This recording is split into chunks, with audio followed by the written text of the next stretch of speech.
here we are. This is the final decider for NAC 5 main event. One player of these two big names will make it.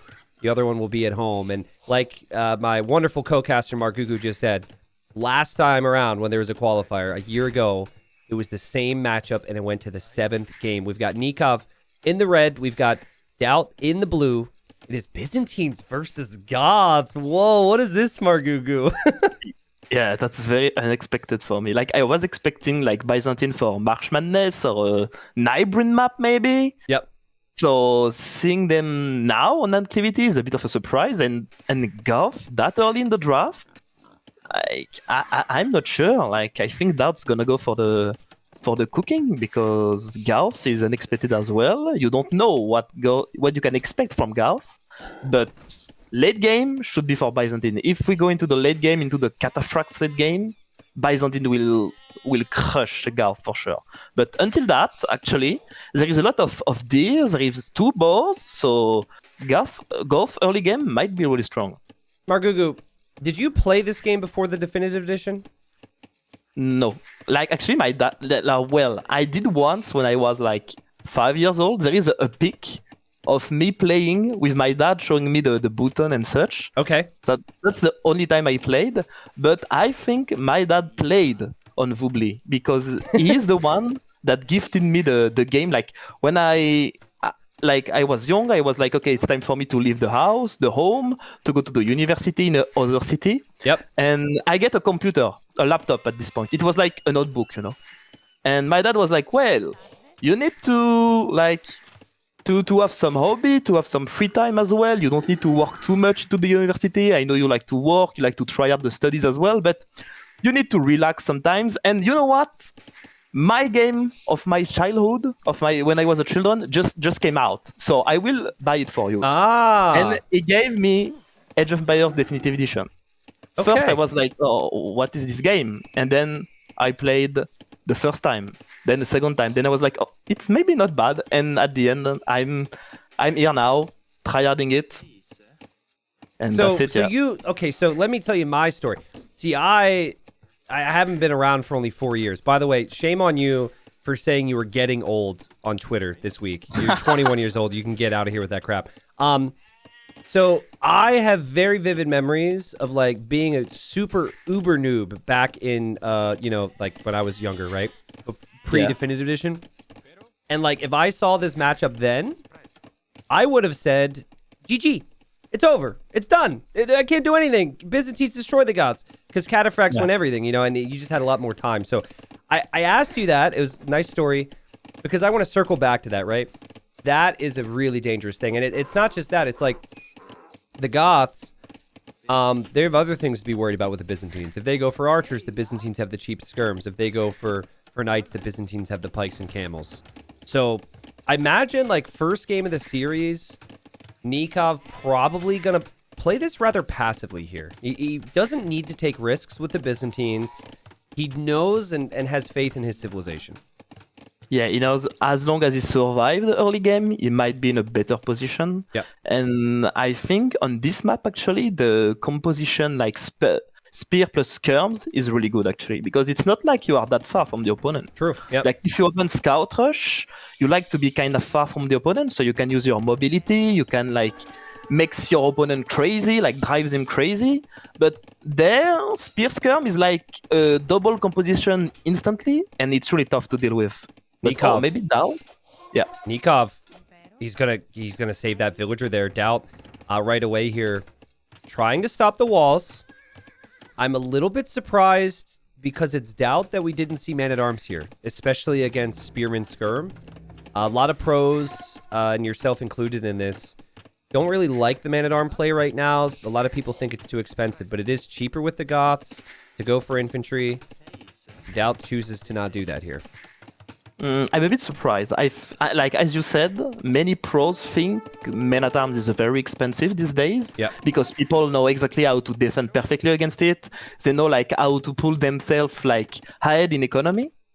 But I think nowadays, men-at-arms is super situational. And in this matchup, Goth versus Byzantines, like you need to make something happen with Goths. You cannot just go boom, late game, chill. No, you can't. Yep, You have yep. to make something happen. So I think in this scenario, I would have liked to have some men at arms. But in the same time, if you go men at arms, then it means the Byzantine will have a range. You will make archer versus Byzantine. That is not easy, right? But I think men at arms can make something happen sometimes, while scout is just kind of passive game. Okay. Well, look at that. There was actually a hole in Nikov's wall. He realized it and dropped the gate real quick. That could have been horrible for him. But in the end, it works out. DauT scout's running around. Nicov knows about this. And like we said, Nicov taking very little risks. Goths do have the hunt bonus, so DauT did benefit from that. And his eco is actually looking really smooth behind this. And that's the thing you can't underestimate with DauT is like, when we're casting games, of course, people are watching, you're seeing the armies, right? You look at the army, oh, wow, look at that split. Ooh, look at the quick wall. But, you know, sometimes it's easy to forget about the consistency of the other things. So, you know, DauT is actually going for a very early range here. He did a pretty good job with his eco so far. He's really going for crazy buildings here, though. Blacksmith and archer range to pile on some pressure here. Yeah, I think he saw that Nicov was like almost fully walled.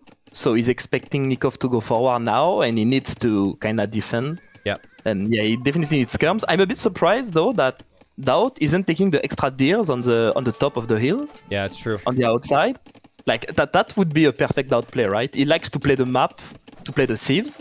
So I would expect him to go There's there. a lot of hunt. Yeah, there's a lot of hunt. Yeah. Like Mongols would do it. Goths, you could justify doing it. I agree.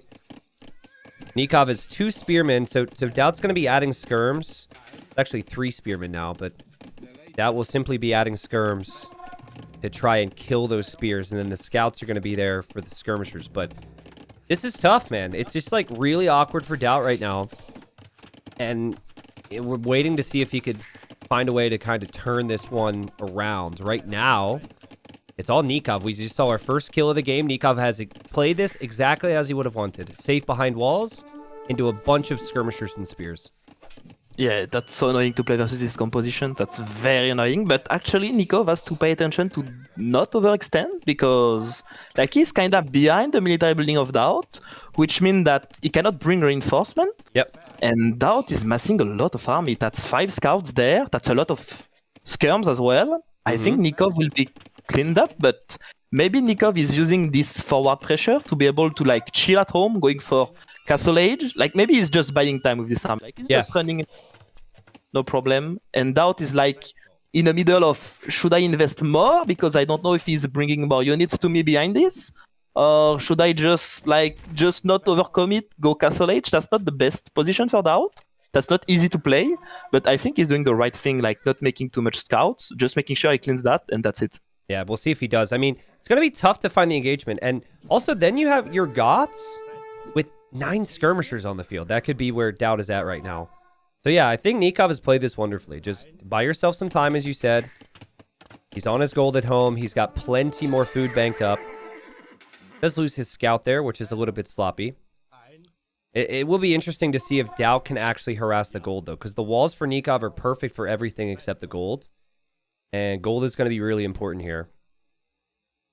Yeah, I really don't like DauT position, actually, as you said. Like, he's stuck on trash units. Yeah. And if doing knight, then he will face camels. And he's late to the Castle Age for now. Yeah, Nicov is playing that really, really well. And that's why I didn't like the scout opening, right? Yep. Like, DauT didn't do any mistakes. That's just strategically, you cannot open that passive versus a Byzantine player. Yeah, this is just, you know, like the 10-year-old me had it right. Like, this is terrifying. You've gotta do something crazy, or so you'd think. And you know, something I want to talk a little bit about with Nicov. He used to really like struggle with the economic side, right? It's this big meme with him. It's like Nicov because he missed eco upgrades. But he's done a much better job with that over the last year or two. Nicov actually told me that the jokes about him and eco upgrades made him better at it because it was like a constant reminder to get for sure. horse collar and whatever else. So yeah, we'll see if he does get that here. But in general, Nikov's play is super solid in the late game now. Whereas like a couple years back, I would say that Nicov was more of a player who'd try and kill you quickly in Feudal and try and kill you quickly in Castle Age. Yeah, when I play versus Nicov nowadays, he's super clean with economy. Nothing to say about that. Yeah. But yeah, that's always the same thing, right? If you have a meme of yourself doing always the same thing or not doing it, like it will chasing you even when you solved it, kinda. So yeah, and I know people are going to be like, well, what about you, T90 with the farms, right? I know this opens up an opportunity for jokes. They're not great, but I did actually get better at it, believe it or not. There's some old screenshots that are much worse, so just need to defend myself a little bit here, Margugu. Like every player has something like that. I think I was like the micro nerd with archers, only archers, like micro archers, abuse market, attack move. Yep. And when I when I play with DauT, like when he asks me like, oh, do you have time for some game for training? Like, and look at DauT is in on the goal actually. Oh, but is that good for him? Oh, yeah, it's like maybe not that good actually. It's like call an ambulance, but not for me. Yeah, that's exactly what that is. Wow. I mean, I really nice actually there, because there's going to be some monks out potentially. Very nice from Nicov to be able to clear those scouts. But I'm looking at this now, and DauT still isn't taking any damage at home. He's actually going to be able to kill a camel there. He's harassing a little bit. He's in a better spot than I expected him to be. I thought Nicov would be more prepared to just switch into stable units. Instead, Nicov is getting Bodcanero for skirms and seems really intent on sticking with skirmishers. DauT did an insane good job at he's having one skirm behind every forest for the last 2 minutes. Yep. And that was insanely good. Like if you check the resources collected, look at that gap. That's huge actually, more than 1k difference. Wow. Yeah, I mean his eco's been smooth, right? Yeah, he just hasn't had idle time, and he's forced a lot of it. So something we should bring up here is the TC location. Nicov protecting a wood line, but it is near the stone. So that could get us closer and closer to the cataphracts. Yeah. But it's a skirm war right now, and Elite Skirm is in for DauT. Elite Skirm's not yet in for Nicov. And I'm starting to see some shakiness here from Nicov. It's actually looking really smooth for DauT in terms of what he can afford. He's got a couple knights. He's got bloodlines in. Nicov doesn't have much. And we talked about Nicov economy, but with 14 on gold, if you unzoom a bit on his base, you have villager running everywhere. Yep. It's not good at all. He has a lot of gold in the bank. He doesn't have a market. He's forced into a seed shop really early as well. Wow, this is incredible for DauT, and it's not the scariest army ever, but DauT's just been able to find the right spots. Will lose some skirmishers in the north, but that's not too big a deal. It's just delaying so many farms from Nicov, and maybe we curse Nicov here, but we talked about horse collar. He doesn't have it. And he has 4 on food only. Yeah. Oh. This is brutal. This is the type of eco you would want if you had a market. And actually, we doesn't talk about it too often, but if you are because most of the time Byzantines is the player having a lot of skirm, right? Yeah. But if you don't have the numbers as Byzantine, then you doesn't have a good cavalry to clean them. Or actually a big monogonal shot, so maybe it's not a problem. Yeah, but right. I was saying even camel die fast, die quickly versus skirms, so it's not that easy for Nicov to play like that. For first game, big moment. Nicov knew this was going to be a big series. It's been very quiet from Nicov and DauT all week. You didn't see any streams. I didn't see any ranked games. I'm sure they were just training like crazy, right? Playing as many games as they could. And I think you're seeing the moment here, right? Margugu as the knight from DauT. That's it. That's actually a very weak knight as well. Pressuring that gold. And we'll get a villager kill and then lose the knight. But full map control for DauT right now. Small vill lead. He's going to have 3 TCs. He's got a beautiful farming setup. He's got beautiful eco upgrades. 33 seconds of idle TC time from DauT. This is DauT. It's just so consistent. Yeah, that's so clean from him. That's really, really clean. Even if you turn on the fog of war for DauT, he has unit everywhere. He can see everything. Yep. And look, he's going back on the gold again. Like he's super active with his units. Yeah, that's so painful for Nicov to defend against that. Yeah. But the matchup should be better for Byzantines, right? Units are cheaper for Byzantines. So, DauT still needs to pile on some pressure. It feels like it's just going to be mainly camels and siege for Nicov for now. I'd like to see DauT maybe consider a pikeman choice at some point, because at least then he's utilizing his cheap infantry bonus. Yeah, I agree. But look at that. He saw that the camel were on the left for Nicov, so he's instantly attacking the right side of the base. Yeah. He's denying the wood line, he's killing a Mangonel, he's killing a monk as well. Like, for now, DauT is playing super good. As we said, he didn't make any mistakes in Feudal Age. He was just kinda behind because of the safe matchup. And now he's playing super well, I have to say. Yeah, very smooth. Nicov thinking about getting to the cataphracts as quickly as possible. He's been on stone. DauT, this feels like a 4 TC, 5 TC game for him. Like, I'm looking at the 3 on stone, and I'm thinking he's not actually saving for a castle here. I could be wrong, but I see another barracks for him. Oh, he wants to go full pike here with the siege push. This could be really strong. And what about just men at arm, actually? Ooh, longsword? Oh, that's so risky, dude. That's so risky against Byzantines.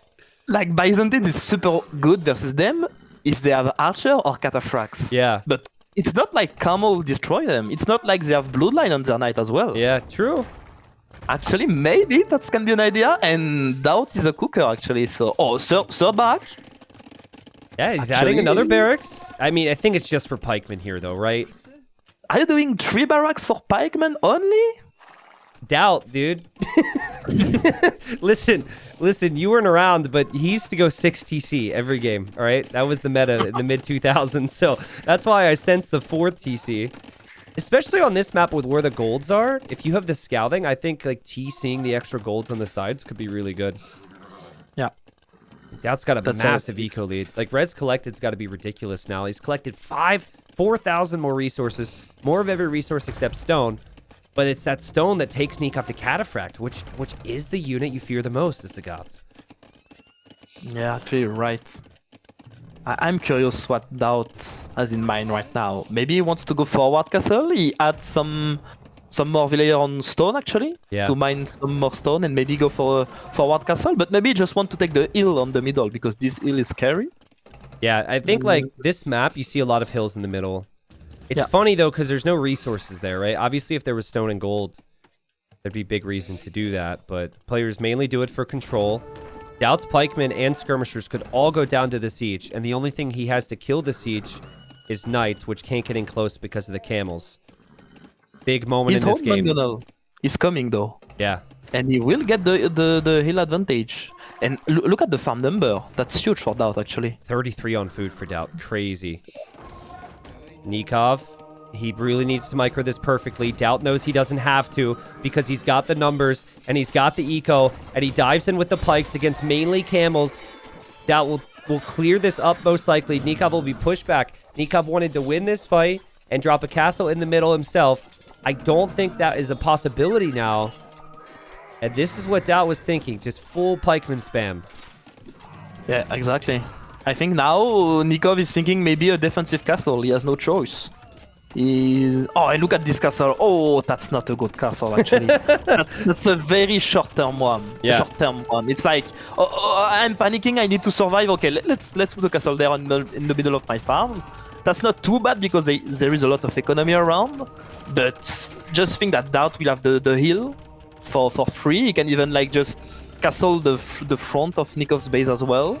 Like, this castle does nothing for Nicov. Yeah, and unfortunately, Nicov, I think it's a production of Cataphract Castle. Like, yeah, actually, maybe. He's treating it as a production building now, I think. But it's just like, are Cataphracts so good as DauT builds a very... Oh, man, DauT. Okay. This is just such a DauT castle. he's just really going to drop it right next to all this. But... you know, like, maybe he needs that castle to go up, to go imp, or make cataphracts, but I just think pikemen should be able to still outnumber the cataphracts here for DauT. Like, cataphract is good if you have a big economy, right? Yeah, Like, if you are short on economy, pikes still pikes, you know, even if they don't do that much damage versus cataphract, like, if you have, like, 20 pikes versus 5 cataphract, they will still kill them. And the thing is, now, Nicov will have to choose. Trebs or Cataphract? Yeah, you can't exactly. So it would probably take you towards, you know, a counter to the pikeman other than Cataphract, which is typically archer ranges.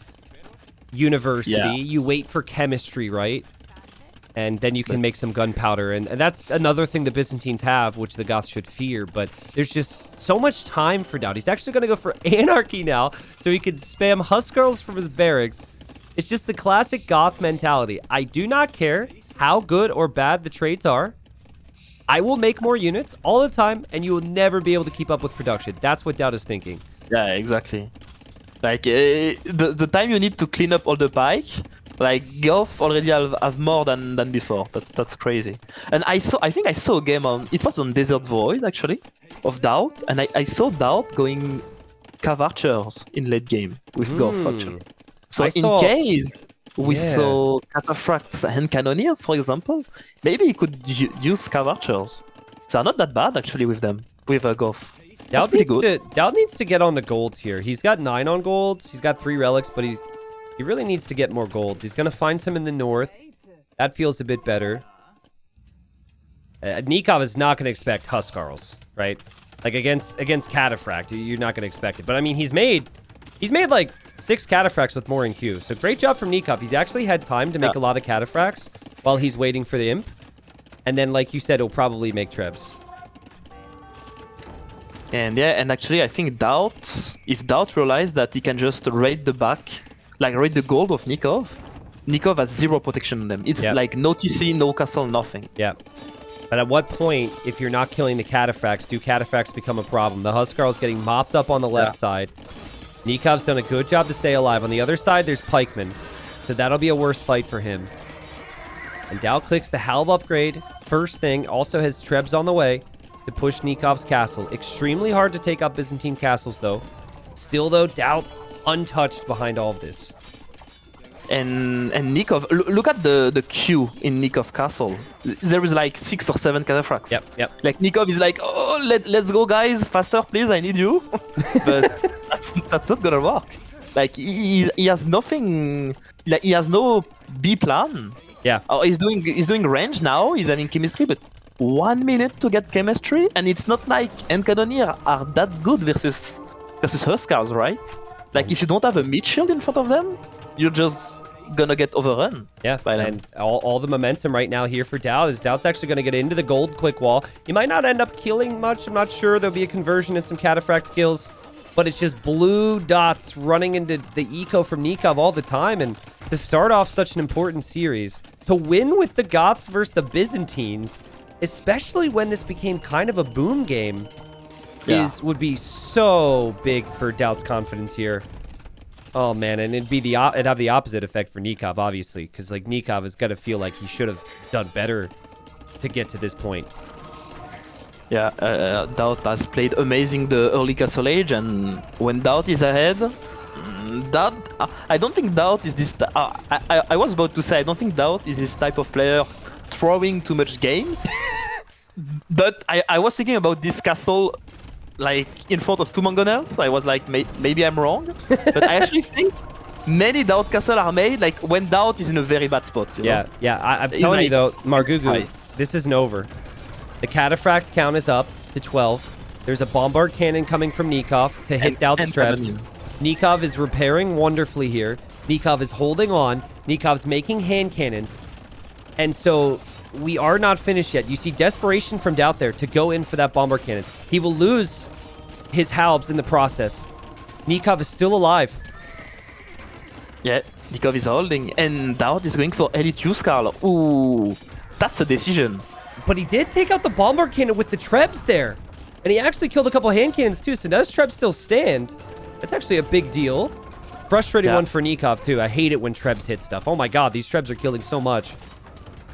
Oh, and another bombard cannon is out. And he clicked it. I think Nicov will eld. I think Nicov eld, actually. Yeah, and then DauT's going to be going Huskarls. So you got to avoid the Cataphracts. You got to avoid the hand cannons, DauT. Can you do it? The Trebuchets are only being clicked onto that bomber cannon. Nikov's army count is as high as DauT's. Nikov's eco count as good as DauT's. He's missing some eco upgrades, but not like the Nicov of old. Actually, DauT needs to raid. He cannot be stubborn pushing this castle. Yeah, he's got to move. He's got to move somewhere else. Yeah. Like, he has to use his castle to like pin Nicov in this position, to force Nicov to protect his BBC there, and just send all his army around to like just raid to death Nicov. That's the solution probably, because if Nicov cannot make any cataphracts, then cataphract isn't a problem anymore, right? Yeah. So and also might like be the Nicov doesn't have many upgrades on the cataphracts. They're not elite. They don't have many blacksmith upgrades. So DauT's got full upgrades. We just saw cataphracts go down to infantry. So I agree. You know, DauT needs to hope to pull Nicov out of position, and if he sees the hand cannons, like right now, if he sees those hand cannons leave the trebs, then he could maybe dive. Yeah. Or the bombard cannons. Yeah, actually, yes. And actually, Nicov is like, he's not scared with his uncannoneer, because even if they're really good versus infantry, they are not shooting that fast. So they might be. Look at DauT. I love really this from DauT. DauT's like, okay, your hand cannons are out of position. Great. I go for your bombard cannon now. And I think it's going to be close. Oh, man. It's just DauT's army just continues to get wiped. This is crazy. There is red DauT, there is blue DauT everywhere in Nikov's base. True. Nikov's got eco getting raided everywhere, and there's only so much you can do. Even the best quick wallers in the world can't stop these amount of raids. And DauT's castle's still standing somehow. He hasn't found an answer to killing the hand cannons yet. Maybe he's thinking he doesn't need one. He's like, look, he has vills on the left side as well. Yeah. He will be able to make barracks everywhere. That will be a true nightmare for Nicov, because like Nicov needs to choose between siege or cataphracts. He is trying to push back the castle, so if he needs to push back barracks in his eco too, that's just impossible. Yeah, it's too much. Yeah, you can't be everywhere at once. DauT's castle has gone down, but it did amazing work for him, because Nicov had to try and choose between defending and clearing up that castle constantly. And the Goth flood kills the Byzantines, and not just the Byzantines that made cataphracts and that made hand cannons. That is not something you say every day. And DauT, like we said before, man, he's got to be feeling great after that win. Oh, what a start to the series. Yeah, winning with Goths versus Byzantine has to be a huge confidence boost, right? Yep. And if we check the draft, even, like, I'm pretty sure Goths was really low, like was pretty late in the Civ pick. Yeah, it was. He drafted it. Kind of near the end. It wasn't as far back as you would have thought, but it was a later pick. Byzantines was certainly high up there on the priority for Nicov. So that's big. Maybe feels like 1.5 wins there for DauT. DauT collected 13,000 more resources. And it's so funny. The point of the game where we complimented Nikov's economy was actually where he started to fall apart. Like, it was so perfect. And then it was like, I don't think he knew what he wanted to go for. I think we were thinking he would go for like 1 or 2 stables and castle. But he didn't do that. He like moved off 1 gold to the other, and then the scouts got in. It was just like, we spent the majority of this game, Margugu, looking at Nikov's economy. And we never really looked back at home at DauT's base because we didn't have to. He wasn't under pressure. Like, he doesn't have walls. I don't see a single palisade wall. It was just full army and full pressure the entire time from DauT. Here we are, game number 2. And we've got the only regicide map in the map pool for game number 2 here. We've got DauT playing as the Bohemians, a civilization so good on Regicide Fortress, Arena, and that is kind of what this map is designed on. And then we've got Portuguese for Nicov, but this is water on it, Margugu. Water and kings. So players have to protect their kings. And so they don't have to explore Nero Scout with them? Yeah, I'm not sure. Maybe MBL not. doesn't agree. Oh man, did you watch that live? I watched it live and I was like, no way. Yeah. Like, because I'm a player, I want to qualify as well. So when you try hard to qualify for a tournament, like, you are thinking so much, like, what composition I should go, like, how should I play this matchup? Like, you are thinking about your training. Is that a good thing at the end? Like, you are thinking a lot. And I can understand MBL. He just took his king, like garrison him with the hotkey, and was going to deal with something else at the end. Yep. But and he figured it was fine. Very unfortunate. Yeah. Oh man. I like at the same time, I wish we could have a camera on his face when you have you lost on his screen. You know, it might be like, what? What? We selfishly hope that because I'm sure it was like not a funny face. Yeah, for sure. That's why I say I hope that, and at the same time it's not cool, you know. But I was like, I hope, and it's MBL, so it's even more funny. But yeah, not funny for him for sure. We love you, MBL. We love you, bro. So interesting developments here. So I don't know if I've ever seen this. I've seen players go double dock right away on the far side, so like the DauT side where he's fished. Yeah. But Nicov, without even scouting that his opponent has docked, is going for 2 docks in this area. So I guess like if DauT were to come over here, then Nicov can make Navy to try and fight DauT back. But you know, there's no DauT. So DauT is fishing freely on one side, and then Nicov is fishing freely on the other side. The main difference, I guess, being that DauT doesn't know that Nicov has double docked, and DauT doesn't know that Nicov hasn't docked at all. Yeah, he doesn't know yet, so he might. But he's going. Okay, no, he's doing the second dock right now. I was about to say he's going only 1 dock though, so it's perfect for him. But now he cannot just expect Nicov to not go for the water. He has to make sure he wins the water if he wants to play it. And that's a bit of a surprise because actually, like, what's the difference? You have less fish probably, or maybe the same amount of fish because fish for that are kind of further from the dock. Yeah, I mean, there's relics. There's relics with the ponds. But it's you have like, to walk a lot. But like, it's funny. Someone in my chat just said, I don't like this map because it's imbalanced because of 3 relics here. I don't even think the relics play that big of a role here. You know, it's just so much work. And then it's like, are you going to walk the relics home? If you do that, it could die. Some players make the monastery on the shoreline. I don't know, but like, I guess the main difference right now is that Nicov, he does not need to make Navy. There's no need for him to make Navy. He's scouted that DauT isn't here. So DauT is making Navy. He's docking the top. Nicov is docking the top. I'm not sure why. Well, I get it from like, when you're in game, think about it, right? You're like, I have free fish boom. He can't stop me here. You probably then think, I don't want him to have a free fish boom. So you make Navy. But I think from what we can see, it's like, if you make Navy, he's going to kill you because he's already making Navy. Yeah, I see. And maybe he wants to make sure, like, okay, DauT has to invest. He cannot just get the free water. He just maybe want to make one fire galley to make sure DauT is investing some. This is so funny. DauT's just seeing 1 dock here. Like, both players are very much in the dark on what's happening. DauT sees 1 dock. He doesn't know the other one's there. And DauT's going to wander forward with his galleys, probably thinking it's been awfully quiet here. Like, why has he not attacked me yet? And he's going to see the fire there from Nicov. Okay. Scouts are also engaging on the other shoreline there. Nikov's scout is weak, though. And I don't know. I feel like both players are a little bit confused. I think Nicov will be less confused now that he's seen the galleys from DauT. He knows DauT probably went 2 docks here. And Nicov is doing a pike, and I love that because with this pike, he will be able to kill all the deer on the outside. Actually. Ah, yeah. Yeah, you kill the deer, but also DauT might not realize that the spearman's out because he's busy. Oh, that's really nice. Yeah, that's a really nice find there for Nicov.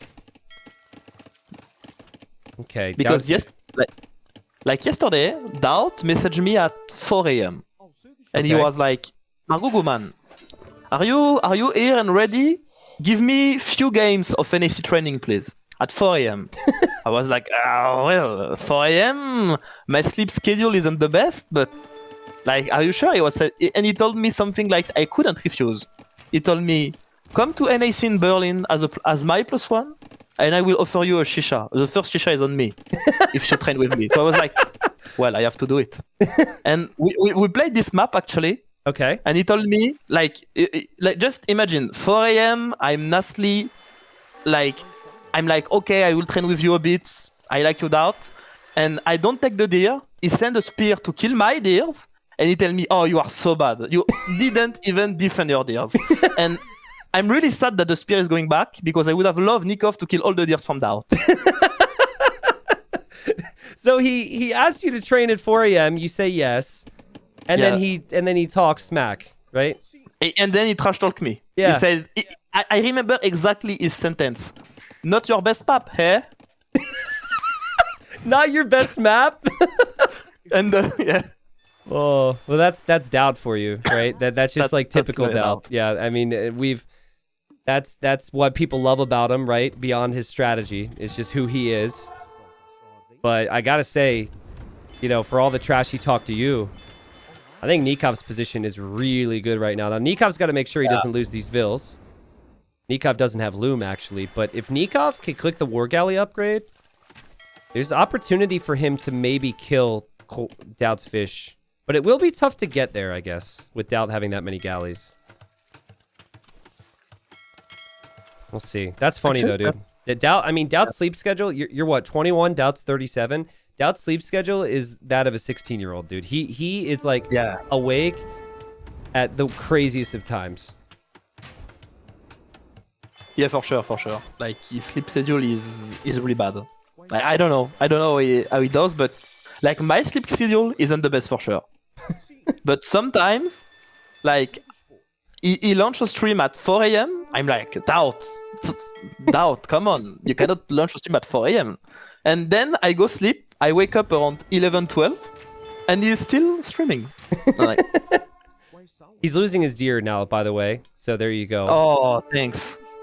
So Nicov didn't have Loom earlier. So this dock was delayed. He tried to be sneaky with it and build it a bit closer to everything. But he wasn't able to get the production I thought he would get here. And in Castle Age, now DauT's going to make a Hussite wagon to control the map, which is really good. I also like how both players healing up their scout inside of their castle. Though Nikov's got a king, a scout, and a villager inside of his castle, which is really weird. I mean, you watch a lot of Regicide game, right? Yeah. Like, you're doing a lot of community game. How bad is it to let the king inside the castle? Because at one point you will just like ungarrison everything and the king is going to the front line. Oh, it's horrible. You always put the king in a tower. Always. Because both of them does have the king in the castle. Oh, God. And they're both making unique units, too. They're both making units out of their castle. Oh. That's something. Yeah. Well, DauT's made a lot of navy. He's still protecting his fish. It's not that like efficient right now, but good job from him. He's got the better KD because of it. Nicov making a TC on the stone and the deer, which is very nice. And then we have Hussite Wagon versus Orkin Gun on the other side right now. Yeah, I think Hussite Wagon wins, right? I think? I don't know, dude. Or is it like this type of fight that will never end because both of them are siege units and won't make any damage to the other? It's what it feels like. It feels like they do like no damage against each other. Actually, Hussite is better. Yeah, Hussite's better. They're killing slow, but they're killing. Yeah, Hussite's better. And Nicov is forced to make a secret workshop because he wants to get the 3 extra relics. DauT is making a trade cog right now. Are you kidding me? This might be intentional. Is he making double trade cog to trade with Nicov because Nicov doesn't have navy? Huh? Maybe he wants to force Nicov to delete his dock. I mean, I'm not sure. I'm gonna assume that was intentional because no, they stopped moving. He misclicked. Oh my God! How are we misclicking trade cogs in a decider here, DauT? How can you play that good with Goths versus Byzantine and then go for double trade cog? The answer is the man's name. Oh, he realized. Yeah, he realized. Okay, here he goes. Now, Nicov will never look at this. Then the question is, Nicov needs to delete his dock. Yes, he has no choice. yes. But he won't have time to react to it. He's so busy with everything else. How much gold do you even get here? Let's see. I bet 54. Per trade cog or in total? Yeah, per trade cog. Oh, 39. Okay. So he needs one more trip for that to be considered worth it, right? Yeah, actually, yeah. But then DauT don't want to kill the dock, right? Yeah, true. DauT's not attacking the dock. DauT's like, that's my dock now. I'm trading, I'm booming. Bro, you could do this the whole game. What if he makes more now because Nicov isn't noticing? No, that would be crazy, but just for the lore, please go for it. Oh, geez. Okay, so 4 TCs soon for DauT. He's going to build his 4th now on the stone.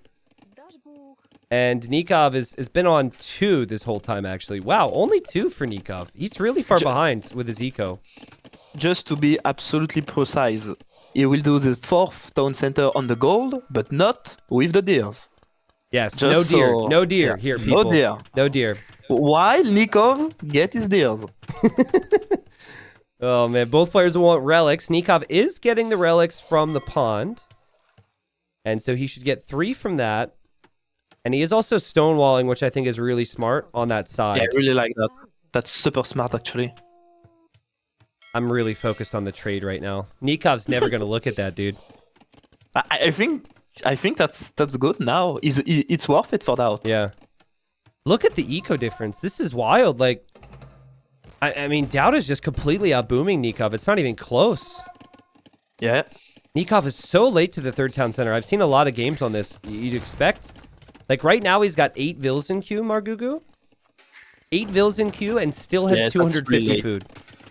I think maybe he focused a bit too much on the relics. Actually, he made 2 docks, he made a transport ship, he made a monastery, a siege workshop, mangonel, and at the end, it's cool to have the relics. I mean, don't get me wrong, it's really cool on the long term. But if you die to the first push in Imp, having relics or not is not that big of a deal.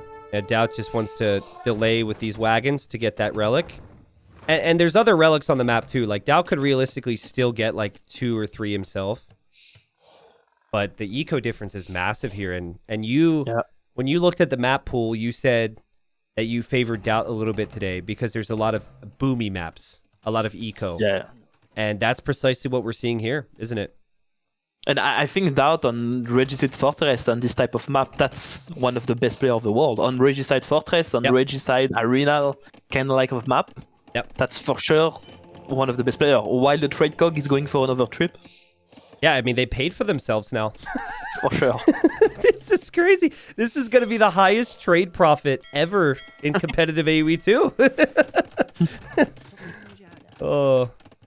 Now, Redemption is in for DauT, so he can convert the Siege. But the Siege is here, and he loses a monk. And he might lose another monk.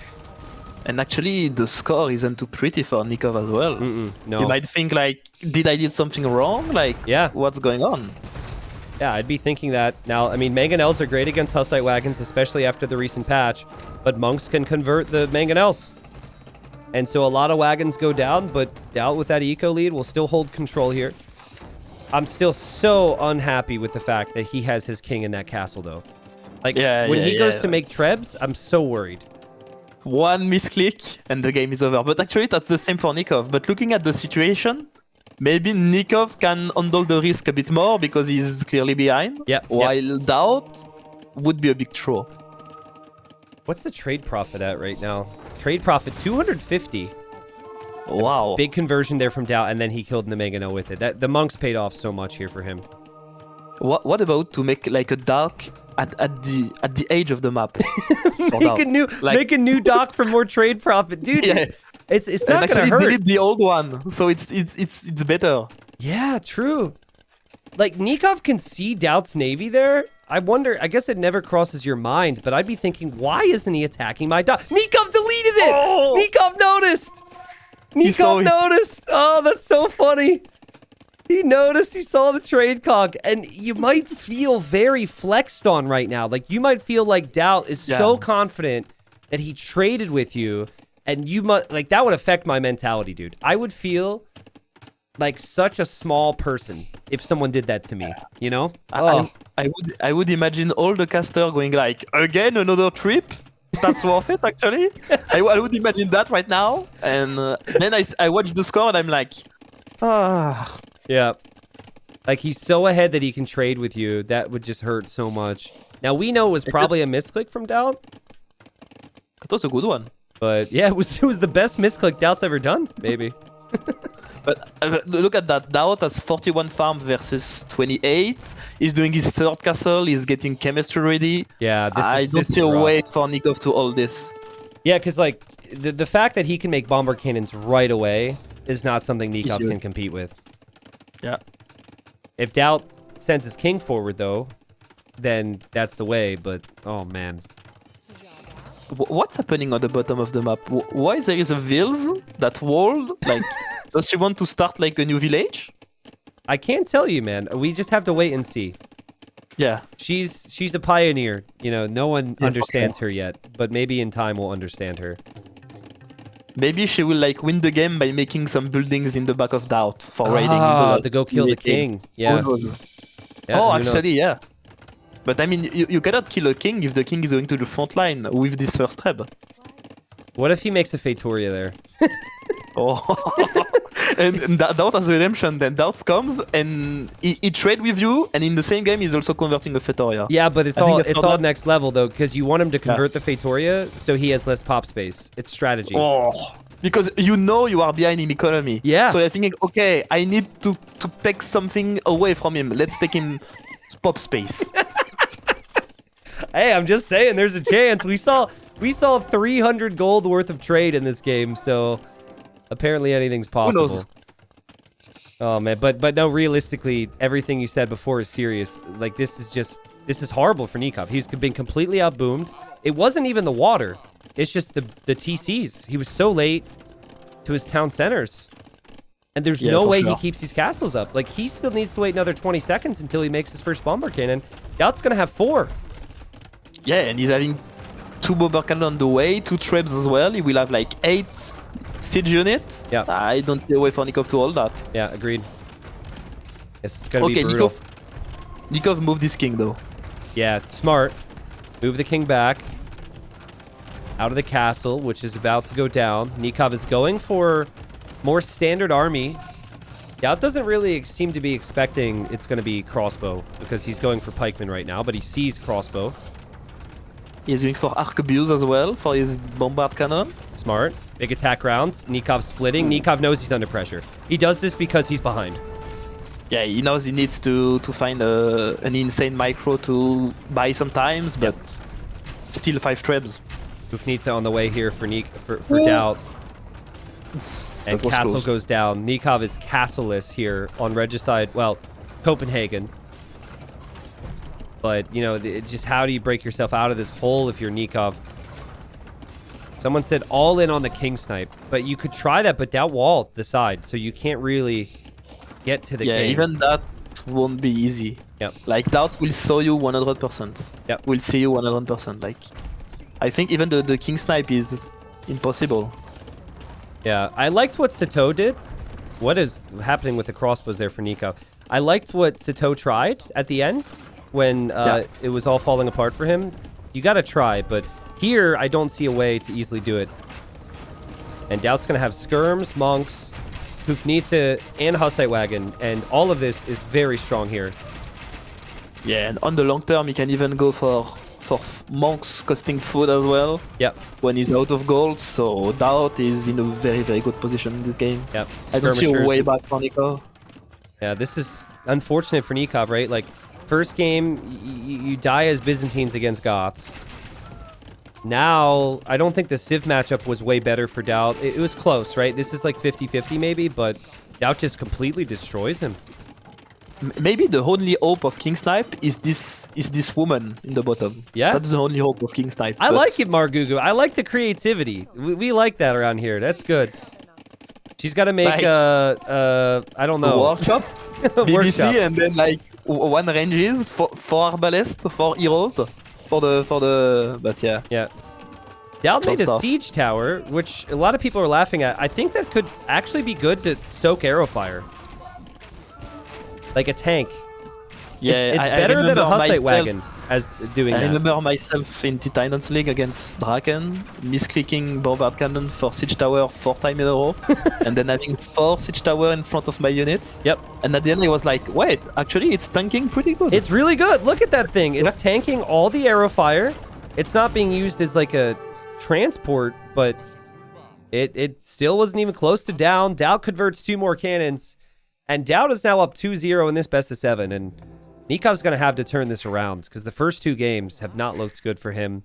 We know he's better than I think we saw in these games, though, right? It's just He's going to have to show it, prove to the people who maybe aren't aware of how good he is that he can compete with DauT today. DauT's ready. Yeah, and it's not only like a single loss. It's like he lost an home map with his Portuguese. Portuguese is like the second civilization picked, while Bohemians was the fifth one. So like DauT still has the fourth pick for DauT, the four first pick for DauT are still there. Yeah. So DauT is in a really good spot in this set. But yeah, as you said, we expect a bit more from Nicov, but for now DauT is playing super clean. Yeah, very clean. Oh man, dude, am I excited? Am I excited here? And you actually have a really fun strategy that we could talk about for this game. But let me introduce it. We've got Armenians for DauT. I think DauT's gonna do the strat because you already did it, and you might have trained with him. And then we've got Franks for Nicov. Franks are awesome on this map because of the berries everywhere. And then you also have lots of gold and stone in the middle, and Frank's cheap castles can fully control that. Armenians, one of the new civilizations introduced in the most recent DLC, and they have a mule cart, which allows them to drop off their wood, also hunt, and also they're mining. But, you know, what's awkward about this map usually is you can't build a lumber camp right up against the wood because the rock terrain doesn't let you build. The mule cart, though, can roll anywhere and can go anywhere, so the mule cart actually gives you a more efficient lumber camp, which is really nice. Yeah. Wow, DauT actually, he collected a little bit of wood here from the straggler tree, and he's actually rolling to the middle to take hunt with the mule cart right now. This was not what I was expecting to see. I did a lot of training on this map because Dark, one of my teammates, wanted to train a lot the Armenians build, like men at arms longsword build. Okay. And that was during the training with him. Because the men at arms, like most of the time in this map, it's like scout rush versus men at arms because, as you said, you cannot wall your lumber camp. So men at arms are really good. So I was like, wait, what if I'm pretty proud of it. I discovered the mule cart wall. Yes. At one point, I was playing versus Sebastian, and I was like, wait, I just walled with that. And he went with his men at arm. He couldn't do anything. It was so strong. It's sick. Yeah, Ozone. Yeah. So I obviously, you know, I talked to Ozone about the series you played, and I saw it. So I want to explain this to viewers. So we'll see if DauT does it. Obviously, right now, DauT's using the mule cart for the hunt, which is really nice. But basically, envision there's walls here. You can use the mule cart to block the hole on the rock terrain where you can't build. So when you played against Ozone, for example, Margugu, you needed 2 mule carts. You use one to block the rocks, and you use the other to block the rocks, and then you shall not pass through. It's crazy. Yeah, it's too OP. Like, yeah, it's I way think too it's OP. actually like it's bad for the map. It's cool. It's actually really cool, but it's like I think. At NAC main event, we might see it a lot, dude. Like, I think it's going to be really common. And just imagine, even on the outside, on the late game, you can just stun wall, and you can just stack 3-4 mule cart on the same tile, and you're like, okay, I'm fine. And the mule carts are like, what, 300 HP? Yeah, so, that's a lot. And they don't take much damage, so it is actually really hard to take them out and attack them. In feudal, it's impossible. But I'm actually surprised DauT picked Armenians, because I think like Georgians scout rush is even better for this strategy. He does have Georgians available though on his draft, so he might be saving that one. DauT made a new mule cart for the wood. I actually don't like where DauT is chopping the wood because you can't chop through to make a new town center later. Just a small thing there. But yeah, DauT's gonna have full focus here on the middle. Apparently, DauT never wants to leave the middle here. Could actually, if he wants to take gold right now, he could shift the villagers off of the mule cart and right to that gold. Yeah. And I don't know how it does happen, but Nicov Scout is almost dead. Yeah, they were attacking each other. Yep. Yeah. And Nicov just built an outpost in the middle, and he sees the outpost there. And Margugu, apologize, I just accidentally disconnected my headphones. I'll be able to hear you in the game in a second. And okay, we're good. What do you think about that?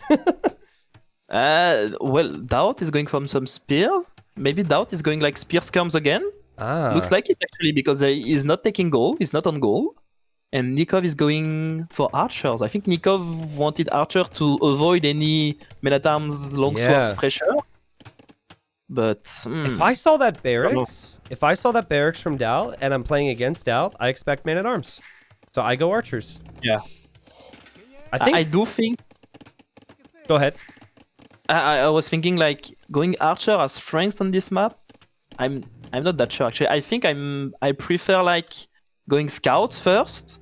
You make a tower if you saw the enemy going man-at-arms. You make a tower on your wood line, and you just play with an economic advantage, and you can raid everywhere with your scout on this map. Yeah, that's really good. While going archers versus skirms and spearman with Franks feels a bit like it can be complicated in the long run, maybe. It's really awkward that Nikov's scout is so weak because he can't use it to see, but he did. That outpost is actually huge. That outpost is the difference between him losing 2 units or 0 there. Very well played. But now you want to go scouts against this, right? It's super awkward to be able to do that. And there's the tower from Nicov. Again, you can't wall that up. So that's kind of part of this map that you have to factor into every decision here. Any other map would see a house. On the right, is he going for the biggest sneak of the Age of Empires history? He is. Wow, and I like it. And DauT needs to recognize that. Yeah. DauT needs to think right now, I see no archers, and I saw archers a moment ago. They must be at my base. I'm really excited to see what DauT does here. Yeah, but how Nicov can hold the pressure? Like well, it's just skirms. He doesn't have a stable yet? Yeah. Maybe. It sucks, but it's just skirms. If it's archers, it's very different. But the only way you take initiative back in this game is, I think, you counterattack, and then you hope that scouts can soon defend you here. But look at DauT. One skirm is already going on the wood line, and another one gonna go on the berries, maybe? Yeah, he knows something. DauT, he doesn't know what direction he went. Did Nicov scout DauT's base? Yeah, Nicov knows where the berries are. That could be really good for Nicov. Yeah. Could be insane. But he doesn't have fletching yet. Yeah. And he doesn't have a blacksmith either, so... He has what? 2 archer, 1 spear? He has a maximum 1 vil skill. DauT's food count. Look at his resources collected, Margugu. DauT's eco is insane. DauT's eco is eco on steroids here. This is so clean. Yeah, well, this mule cart on the middle taking so much deer is insane. Yeah. Seriously. And like, he knows he won't be pressured in the middle. He just has to defend himself elsewhere. Oh man, Nikov's like... Oh no. This is rough, dude. This is rough. He's going on the only spot where there is a skirm. That's so You're right. I think Nicov is expecting DauT to have skirms on the berries. But maybe, DauT but no. Has the skirm on the wood line. Oh, that's unfortunate. And he still doesn't have fletching while the skirm has fletching. The skirm can 1v3 easy. Yep. And now Nicov is like, well, let's go back home, I guess. Oh.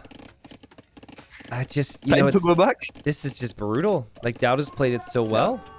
It's such a good strat. Like, we haven't seen the mule cart wall yet. But you don't need it when you have this economy. Now, hold on. Big army from Nicov at home.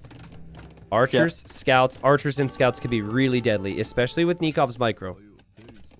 But looks like DauT is aware of that. He's going back. Because if DauT overextend a bit, like he wants to go to the gold of Nicov, he's getting cleaned, then suddenly it's a big problem for DauT, right? Because you have double gold composition versus like no army. That can be super deadly. So you remember the time when you played Ozone on this map and his archers went too far and they couldn't go? Yeah, exactly. Yeah, so like my thing to Ozone when I was talking to him about this set versus DauT, I was like, on this map, middle is king. Don't go anywhere else. Just middle is king. And it's good from DauT to realize not to go through too far there. Yeah, for sure. Like the middle is like that's why I didn't like the sneak from Nicov. Like he's going all the way home now. Oh. Yeah, but he has the choice. It's like too much time, and versus a player like DauT, if DauT just smell it, he put 1 skirms there, and your whole move is dead. Is countered, yeah. Yeah, makes sense. I mean, it was credit to DauT, obviously, for sensing it. DauT using the market, but usually, like, when you think the jokes about DauT in the market, that's normally on the back of, like, a pretty bad eco. This is great eco with the market helping him. Really excited to see what Nicov does here. He's going to move forward. Nicov is not even close to clicking up. He's got arguably the better army, though. And he's looking around right now, and he's going to see DauT's mule cart. Now, good luck walling with the mule cart here, DauT. But he does quick wall so far, but those villagers need to get out of here. Yeah, but it's not like DauT army is that bad, actually. Like, he has, like, 4 spears, 8 skirms. Yeah. It's enough to save those vills. And then he can go, like, for some knights and go for the kill. But I mean, if he loses his spears right now, his skirms all die. And then the villagers die. And he could be in big trouble. He's got no stone. So Nikov's going to try and micro down those spears. It's tough, though. There's a lot of army from DauT. Very easy for things to be awkward for Nicov. Only 2 spears, Margugu. Only 1 spear. Well, I think that's one of the parts where DauT is the weakest in this engagement. Because there, you have, like, any top 20 player, he just jump on the archer with the skirms, patrol everything else behind.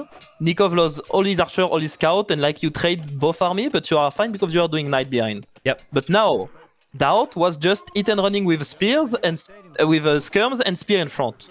And then he got cleaned. I think that's the part where DauT needs to work on if he wants to keep improving. Even he's closer to 40 than 30. Yeah. I think, you just kind of take what you can, right? I'm sure DauT has been told many times by his teammates that his micro's bad. But, he still is here because of his strategy and whatever else. But, that was huge for Nicov, right? Like, he didn't kill anything, but this has given him a lot of time. DauT's eco's super inefficient now. He's got nothing on wood. Everything is all gold.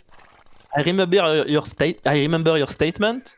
DauT choose market most of the time when he has a disaster economy, but look at his economy. It's super smooth right now. And then I'm just zooming in the gold mine, and I'm like, yes. That's the second time this series I've complimented someone's economy, and then it just turns the other direction here. Oh my goodness. Well, Nicov finally going to be the first one to kill villagers here in this game. If he could get 3 here, he'll be very happy. He will get the 3rd. Very well played.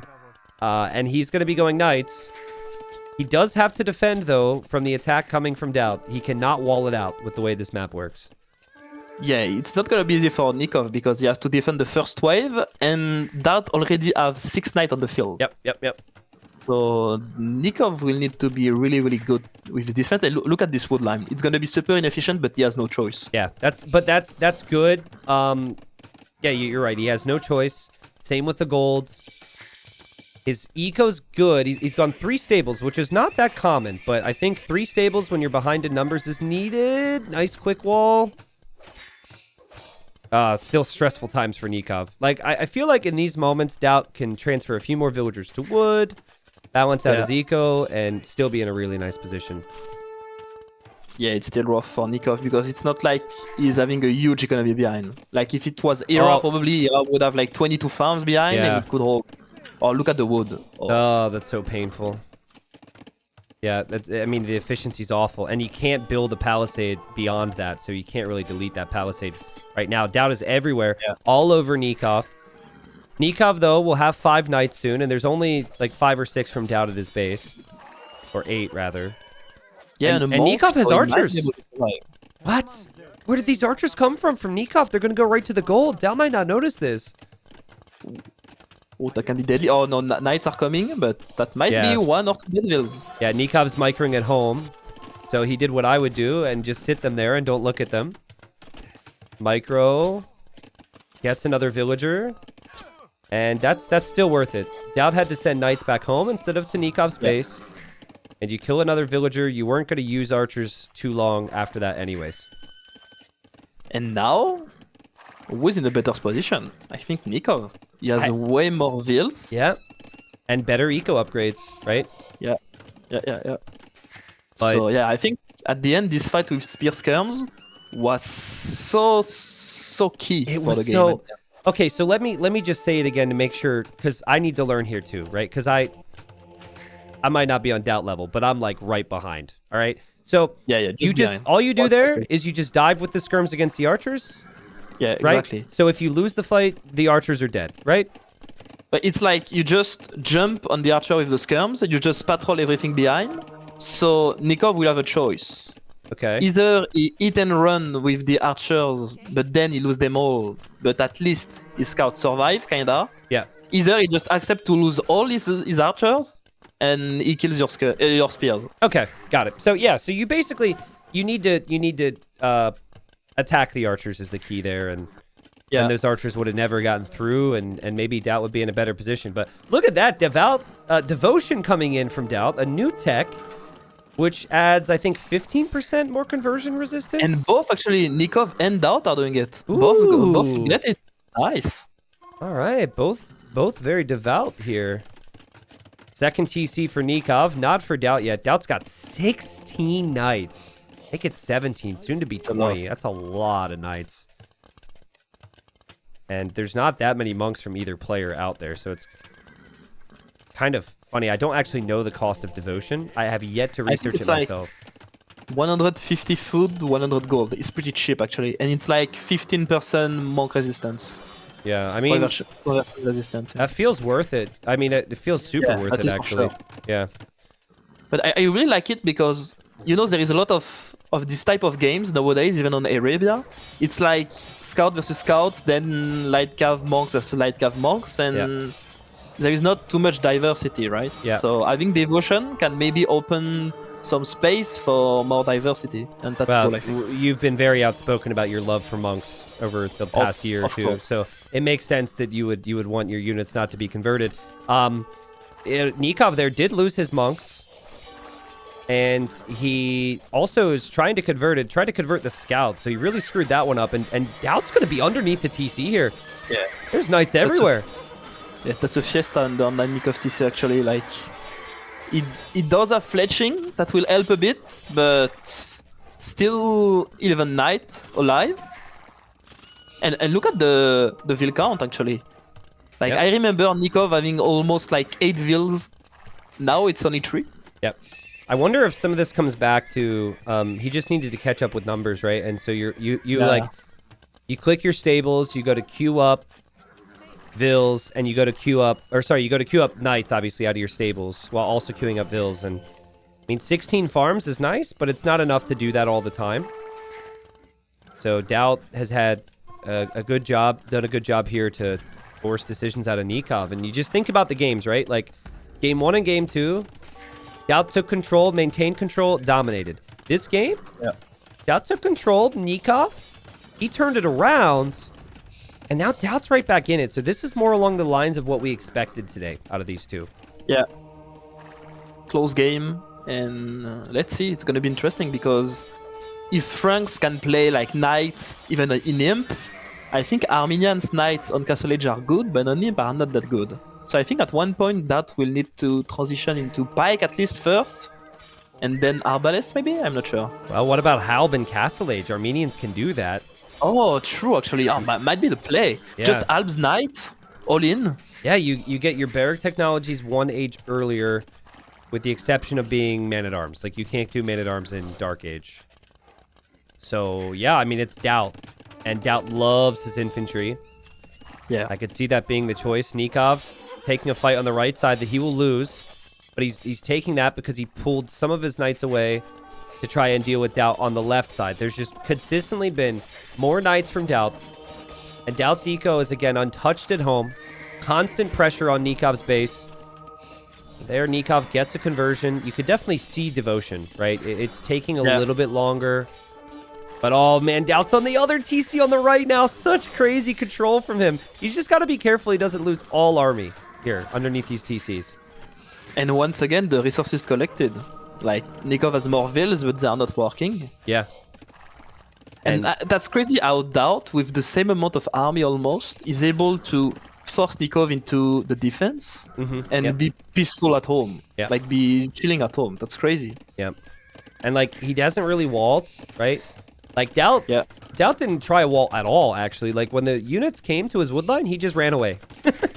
Yeah, that's maybe a mistake, actually, because just imagine DauT making, like, a stone wall on his front, 2 mule cart, it would be so good. It'd be so good, dude. In case something happen, you have a wall behind. Even in feudal age, imagine you have DauT macro, you lost all your spear, you lost all your skirm, you didn't trade anything, any archer, but you have a wall behind. Yeah.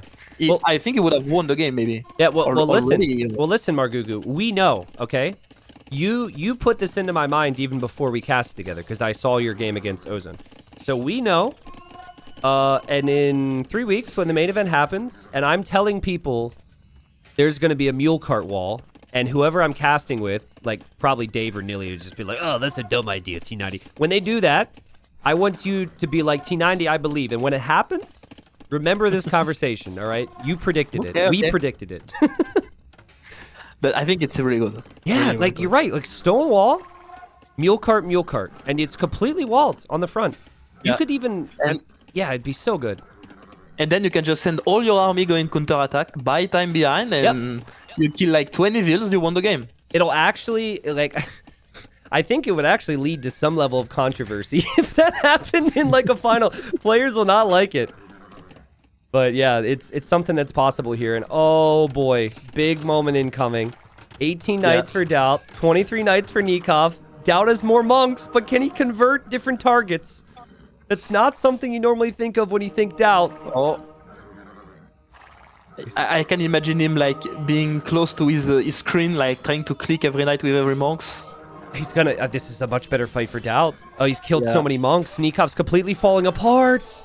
DauT's got more knights on the way. DauT's got more upgrades too.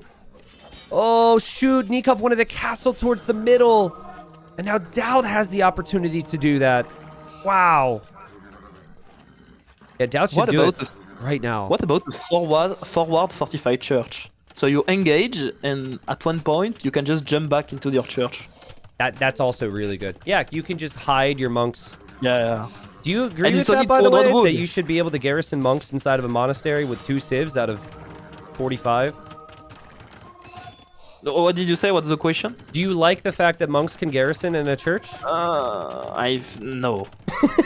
Okay. Like it's so good. It's so good. It's so strong, actually. Okay, this is a big moment in this game. Nicov is down bad. He's hurting, right? He's in pain. He is... Yeah. He is near tears right now. And he says, you know what? I can't go through the middle. Screw it. I'm going to the side, baby. And here he goes. He's got tons of knights. And for the first time in a long time, DauT is going to be the one on the defensive. But DauT sees it. He had outposts along the side. He had a lot of time to react to this. And his knights come home. That's still a lot of damage, but the question is, will Nicov lost all his army into this move? Yep. And it's like, will it be worth it, right? Yeah. He did kill villagers. He does have a vill lead again, but is it worth it? Just imagine, DauT is Viper, all these knights on the bottom of the TC would be dead because just a gate and a houses. Yeah. And you have 20 knights dead. And that sounds like a details, but at this level, this type of little things can just win you games. Yep. Actually. I mean, and you factor that in as a player too. Like, can I go through that opening against this player? Oh, exactly. Like, when I play versus Viper, my starting scout, and suddenly you just hear, because you can hear the gate sound when an opponent is placing it.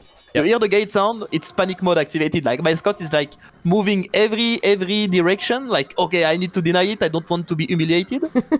and then you're trapped. Oh, look at Nikov's units are just regrouping all the time. Every time he clicks them with this new pathing. And it just like that whole time as we were talking, just losing a knight just because he's clicked them. But he did save a lot of them. He's still at 30. He's still going to be an imp faster. And we haven't seen Halb yet from DauT. I love DauT's position, obviously, with the gold and the stone in the middle. Also, look at the vision from DauT on the sides with the outposts. It's so good. Yeah, that's crazy. You can see everything. Yeah. While Nicov... He's in the dark, dude. Yeah, he's got an outpost and houses on the right. But he's like... Oh, man, he doesn't know where to be. Right now, DauT, though, needs to get back away from that fight on the right. DauT probably needs to... Well, ironically, what would be the play for DauT is actually Stonewall and Mule Cart Wall on the right side and the left. Yeah. But he's got to focus through the middle. And actually, I'm a bit scared for Nicov because Nicov is going for what? Cavalier. For Cavaliers and Cannoneers, but Cavaliers and Cannoneers lose to Alberdier's Cavalier, I think. But also, think of the gold access. He's got that little area of gold. True. He's got 450 gold left. That's it. Actually, he can maybe sneak some on the top left. Look, there is a hole. Maybe he can send some like Denvilles on the gold mine. Yeah, and I don't think DauT can see it. That's worth it. Oh, that would be huge. Yeah. Can you imagine if he could take that and somehow hold on here? That will see the stones being mined there. Do the Armenians have any bonuses for Cavalier? I think it's they're kind of crappy, right? He doesn't even get final armor. Yeah. It's for me, it's like Japanese. Like you have the Cavalier upgrade, like you have good knights on Castle Age, but on him it's not an option anymore. Okay. Yep. Okay, that's a good comparison. Nicov will take out one of DauT's castles. Nicov is making hand cannons, and Nicov is on that gold. You're kidding me. Yeah, you saw it. Whoa, over chopping was so nice there. And DauT took a lot of his army to the right to take out the outposts and the houses to get that relic. He's got plenty of gold and stone in the middle. But DauT doesn't really have the... I mean, if it can get to like 25 hand cannons and 30 Cavalier, Nikov's army is way better. He just needs more hand cannons. Yeah, DauT upgrade his monks. I really like that. That can be a huge difference into a fight, because actually 8 monks, it's like 8 potential Den Knight for your opponent and 8 more for yourself. Yep. It's like 60 knight difference. And of course, stronger Cavalier too, right? It's stronger than the Cavalier that DauT has right now by quite a bit. Yeah. And Nicov, he knows he needs to push the middle, but he's still waiting until he's fully popped here. Now, is he going to go? Don't go around the side, Nicov. Are you crazy? That might be a mistake. I mean, he feels like he's going to lose the fight in the middle. That's what he's probably thinking. Okay, he's coming back. Yeah. Those hand cannons. Because at this point, you cannot go for the trade base. Yep. Like, DauT has too much. He will just destroy your base because you even arrive to his. Yeah, here we go. Now those hand cannons are there to kill the Halbs. There's 23 Halbs. Oh, Nicov, he's out of position here to protect his Trebs anyways. His hand cannons are pulled back. But DauT has the middle. He has the stone. He has the gold. His Trebs are still there. DauT's army count at 60. Nicov it's at 30. And you just hope that Nicov doesn't completely lose all faith here, because he's going to lose another game here. DauT will kill this army. He will take down the castles. And there's nothing the Franks can really do without the golds here, Margugu. Yeah, now he lost all his army. It's not like he has like 60 farms. He only have 39. He will get raided. And wow. The GG is called 3-0 for DauT. 3-0 for DauT. Great civilizations remaining for DauT. They're all later picks. None of these picks were early picks for him. He needs one win from the next 4, and he will be at NAC 5. Nicov needs to win 4 straight. This is going to be so tough for Nicov from here. Because, like, we've both seen Nicov at his peak, right? He's a little off that today. And then, you know, to combine that with the frustration you may feel as a player when you look at this master's mountain that you have to climb now to somehow come back, it could be really tough for Nicov mentally. Yeah. And it's like on this one, he had at some point a good position, Nicov, and he still lost the game. Yeah, DauT's like that's what he's thinking right now. Like DauT destroyed me on Copenhagen. On the first map, I had not a sieve win, but a big sieve advantage. I lost. Now I was in a really good position and I lost as well. And I have to reverse sweep now. Yeah, now you have to win 4 straight. Good luck. It's like, well, I need something. I mean, and DauT, I think DauT still have his top 4 saves available. That's a lot of problem for Nicov. Yeah. I mean, I should say, and people always get so upset when I bring this up. I should say it. It's my job, right? DauT got reverse swept by Hart in a best of 5. Oh, no. I'm just saying. It's very different here. It's very different. Winning 4 straight is very different than 3. But DauT looked great. DauT was up 2-0. And then Hart came back to win 3-2 in the last qualifier. So Obviously, you don't really think about that if you're Nicov. Obviously, it's a very different situation. But we'll see. I mean, for Nicov, like maybe it's the expectations, right? It's the belief and you're feeling that you should be there. Now you think, I don't deserve to be there. I'm playing like crap. Maybe that takes some pressure off. I don't know. So Nicov in the red playing as the Malay. DauT in the blue playing as the Georgians.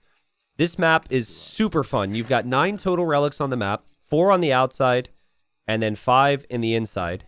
It's like Arena, but it's open on in the back.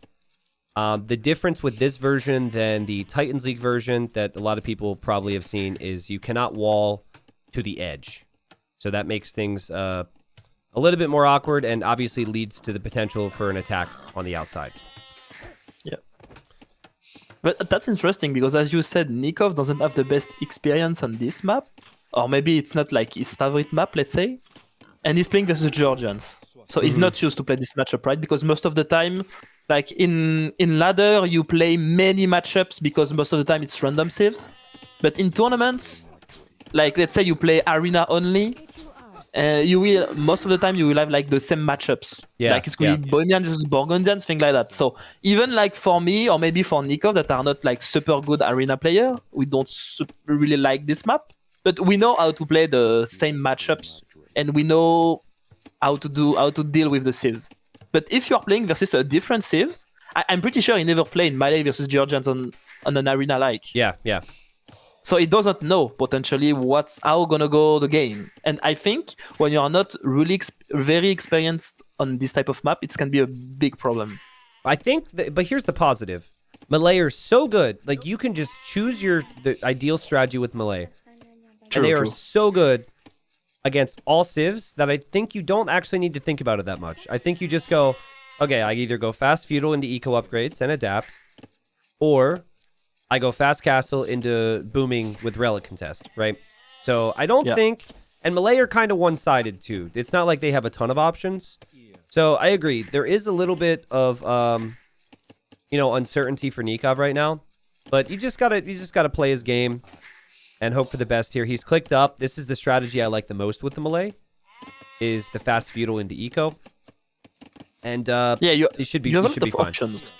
I really like that as well because then you have a great economy to do either big boom, either like fast team follow up, pressure follow up. Like it's really good. You have all the options open. I really like that as well. Okay. While just going like straight FC, you can only boom and it's not even easy to make scouts because with the weird uptimes, you don't have time to gather that much resources. So it's a bit weird. But actually, he's going even a barrack. Yeah, barracks. I mean, he might go scouts. Maybe. Maybe he feels down bad, right? And he's like, oh, this sucks. Let's just end this as quickly as possible. And maybe he wants to kill quickly. I don't hate scouts. Like, scouts should be okay here because you can't wall to the edge, right? So you should always have some type of opportunity. And then let's say you don't kill villagers. Having leftover scouts for later on isn't bad. Yeah, I do agree. The 9 relics on the map. So, okay, I've got... this might be our last game casting together, Margugu, and I was expecting to have a lot more time. I'm hoping we do have more games. Can I quickly tell a story about you and about meeting you at Red Bull? Yeah, sure. Okay, so guys, at Red Bull, there were, and I'll of course ask you your thoughts. There were like Red Bull fridges everywhere, right? Okay. I know. They're just everywhere. So if you wanted a drink, any flavor, whatever's there, and you could take it. And on occasion, I needed an energy boost. I'd grab a little drink, have some fun. One of the days, Jordan organized a hike with a lot of the people there, and so it was like, hey, we're gonna hike it this day or whatever. It was really funny. A little side note: watching all these nerds try and walk up mountain. Everyone was like, ACCM turned back. Like Hera was asking, "How far is this?" Like it was rough.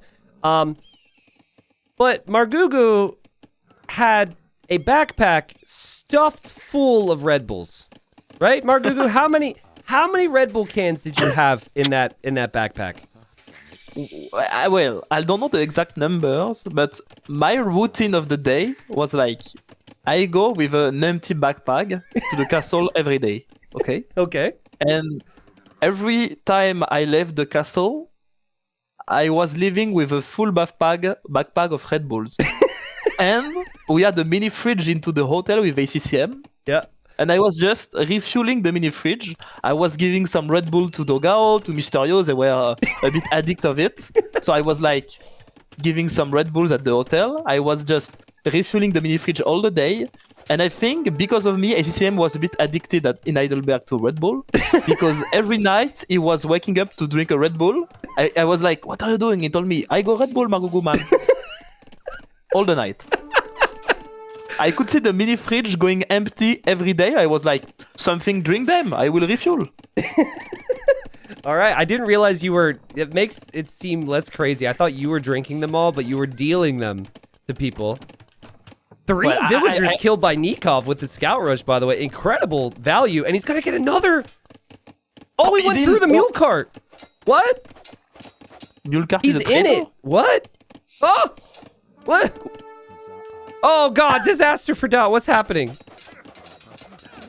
This is weird, Margugu. Sorry to interrupt your wonderful story, but that was pretty much it. I just remember every time I'd see you, you were just like swiping. Well, you weren't swiping them, of course, but they were free Red Bulls, and you were like, well, if it's free, I'm going to take as much as I can. Yeah, actually, it was cool. And I think people enjoyed my Red Bulls. All right. Like, I remember when we were hiking, Mysterio and SSM were dying. I proposed Red Bull. Mysterio had a huge smile. All right. Spreader of joy over here. Margugu with Red Bull. Exactly. Wow, 4 villager kills. Do you remember when we said why scouts from Nicov? That's why. Holy crap. That was a big surprise for DauT, I think. Yeah. Also, it looked like the mule cart maybe doesn't do as good a job at blocking. But you played against Ozone yesterday or 2 days ago, right? Yeah. So I think it was 2 days ago. Yeah, so that was the same patch. That was weird to me. Maybe if you click a lot, you can get through them. I don't know. I think you clearly need to put it on the middle of the tile you want to block. Ah, yeah, Like, yeah, if and it you're wasn't not on the middle. on the middle of the tile, Yeah. you need Castile squeeze around it, kinda. So let's break this down for people. Let's put this in numbers. So Malay spend less time advancing to the next stage. Had so little time advancing to the next stage, they basically gain a 3 villager lead if no villagers die every time, right? Yeah. So it's like 2 to 3. So they've now gone up to 2 ages, right? So Nikov's going to have a 6-ish villager lead simply from advancing faster. Then he killed 4. So he's going to have an insane eco lead over DauT here. Now, obviously, DauT's going to drop the second TC, maybe create a few more villagers. But this has been a disastrous start for DauT and a perfect momentum swinger for Nicov if he wants to come back here. Yeah, he will have 10 vills lead. That's huge. Yeah. 10 vills lead, way more farms than his opponent, way more economy, way more resources collected. That's a game to lose for Nicov now, potentially. Yep. That's weird to say because the map is kind of closed. You have stone walls. It's not like on Arabia, like you can see big army on the side, nothing on the other side. It's a bit more hard to see because it's like, when I say that, the Nicov will end mostly the game like in 15-20 minutes. Yep. But looking at the situation right now, it's a game to lose for Nicov for sure. Yeah, agreed. And I mean, it's a series for DauT to lose, right? I mean, DauT is way ahead in this one. He can afford to have a game or 2 or 3 where it doesn't go according to plan. But like we said, like if Nicov comes in here, he gets this win, still probably doesn't have a lot of faith or belief, but then he gets another win, especially if he's playing these on DauT's home maps. He might be able to save his best plan for that potential Game 7. And, you know, DauT's record this year in, like, really high-pressure games, like the final game in a best-of-5 or best-of-7 is not good. He has been reverse swept before. So I want to see more games so we can hear more stories about Red Bull. But, you know, obviously for Nikov's sake as well here, obviously he wants to get one on the board at least. Yeah, we need another Red Bull soon, so we get new stories. Well, it's funny. The Red Bull where you swiped so much Red Bull was the last one. I wonder why. Did they maybe run out of budget? I don't know. I'm kidding. I don't want you to feel bad about it. Maybe they saw the bill at the end. They were like, someone is thirsty, right? I don't know. Can you imagine? They're like, well, everything about this event went according to plan. We had lots of viewers. Everything was great. But we lost a lot of money on Red Bull cans. And they were like, well, I guess we just got to cancel the whole thing then. And they're like, yep, okay, we're done. You just admitted to ruining it all for us. Sorry. That's so funny. But it was a really, really great event. I mean, it was my first LAN event as a +1, but as a people joining the event, kind of. Yeah. It was really, really cool. Yeah, I mean, I met you there. Obviously, it was great to talk to you more, and you've grown a lot as a player since too. So it's been great. And obviously, Red Bull, if you're listening, we'd love you to return to the scene. It'd be awesome. No promises that if you have stocked Red Bull fridges that they won't be empty at the end of the night, but we'll have fun. But that's because we love the product, so that's cool. Yeah, exactly. The Empire scene loves the product, so let's work together again. Age of Empire scene, Red Bulls, Margugu, the fridge, you know. Okay, now you know how every player had like a banner with something on it. If you qualify, you get a fridge. I get a fridge full of Red Bull. No, empty then. Oh, or a backpack. I don't know. A backpack with a Red Bull in it, like just outside of it. Insane. So funny. So, relic update here. Nikov's got 3 already, and he's coming back home with the 4th. And there's still plenty more out there. Like, this is rough for DauT, man. Like, I know Georgians have some options, but his eco upgrades are not good. Nicov is on top of it. Look at that, killing another monk. 7-2 KD right now. Res collected is probably even worse. You have 1,500 more resources for Nicov right now. And what are you thinking when you have the lead with Malay? How do you look at the situation? How do you play from here? I think you kind of play safe in a way. Like, he has army, has the control map, so at one point he can go for forward castle. But you don't go for a naked forward castle. You want to make sure you have army around it to make sure you can make it. Then you go like arbalest, bombard cannon, and you just push so fast that DauT hasn't any time to produce any units or to make something enough to defend. Something that I have experienced, and I think it's pretty accurate to most games. It's like sometimes if you try and go for the forward castle with Malay, you go forward castle, but then you don't like have the eco to really do anything right away in early imp. So I kind of like you said, a safe approach, maybe like a more defensive castle first, get conscription, build up your army, get some siege, then move forward and build that killer castle on the front. Yeah, if you want to rush it, that's the best way to throw it sometimes. Sometimes you just need to chill, to make sure everything is like under control. Because if you go for a risky plan, then high risk high reward, but you are that much ahead that you want to take any risks. You didn't want to take any risk, right? So did Nicov get redemption? I'm not sure. I didn't saw it. He's getting atonement right now to convert. This is kind of funny. I think he's expecting more monks from DauT than DauT actually has. And DauT is going for double stable light carve with devotion, actually. I think that's a very good idea. Oh, man, that's true. And the siege. And if Nicov doesn't have redemption, he can't convert the siege. Well, Nicov can see the stable at least. Yeah, so Nicov should know that he needs to back out of here if he sees the stables. He sees multiple stables. No redemption, right? Can't convert the siege. Like, DauT's panicking there because he thinks the siege is going to get converted. I think DauT actually has a shot here to push out. This could be awkward for Nicov. He doesn't have a lot of army. Maybe DauT can, like, then forward castle, drop a castle in the face of Nicov. Yeah. And even if Nicov will still in an amazing position, it can be a weird game for Nicov. And Nicov is going for the kind of panic castle, but he needs it. For now, it's fine. He needs this castle, for sure. Yeah, he does. I mean, does it go up, though, if DauT brings the mangonels forward here? Like, this is... Yeah, I guess maybe it will. Yeah, DauT's giving himself a shot with this. Yeah. DauT will drop a castle. And that castle could just be trebbed down by Nicov. But as of now, Nicov doesn't really have a ton of army plans. He's just making spearmen, and he's just now dropping barracks number 2 and barracks number 3. Yeah, DauT is trying something. Like when you know you are dead or you are very behind, one way to come back is to make the game for your opponent as hard as possible to play. Yep.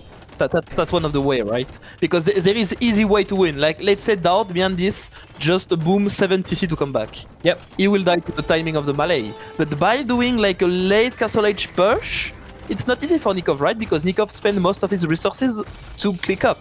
So there is a window where DauT has more army, more momentum than his opponent, and he can maybe push. Yeah. So I like what DauT is trying at least.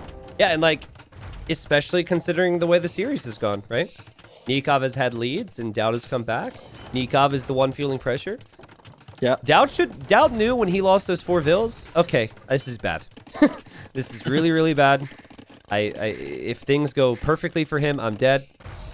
So he's giving himself a shot here.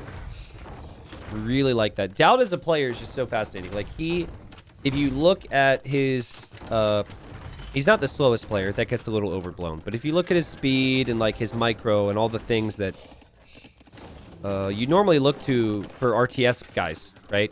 It's not there like Nicov or like you or like others, but it's just he has a really good understanding of the game and the situations. And that's why he's here right now. That's why he's 1 win away from making it to NAC 5 main event. Yeah, he's like for me, DauT fits perfectly Age of Empires at the end. Yeah, he Age does. of Empires is like it's a strategy game, right? Well, if you compare to StarCraft, for example, for me it's like the mechanics first, the strategy then after. While Age of Empires, even if your mechanics aren't the best, of course you need mechanics. Let's be honest. Like if you have 20 APM, you won't make it. But you can still be a super good player just with the strategy. Yeah, I agree. And that's what is super good for DauT. Like I don't imagine DauT on Stormgate. Impossible.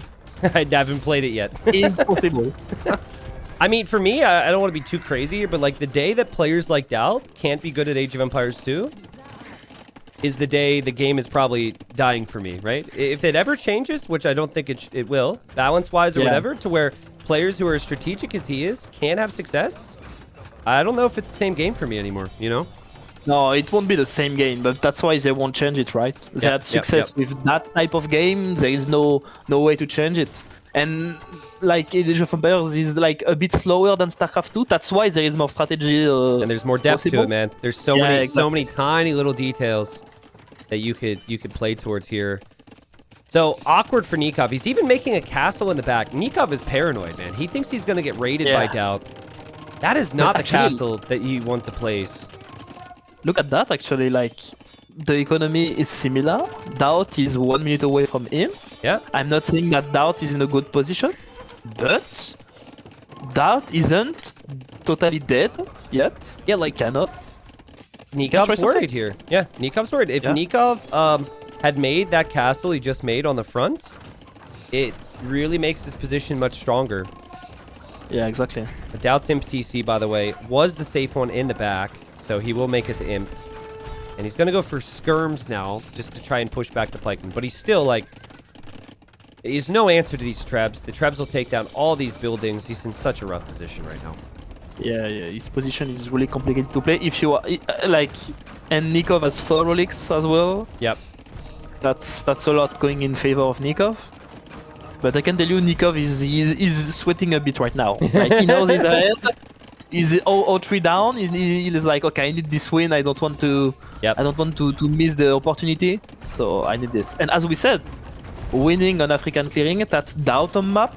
That's not a map Nicov enjoyed that much.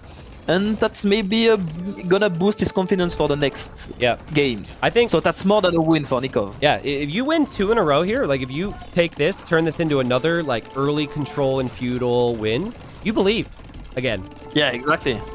The first one, this is the toughest one, and then game 7 if you get there.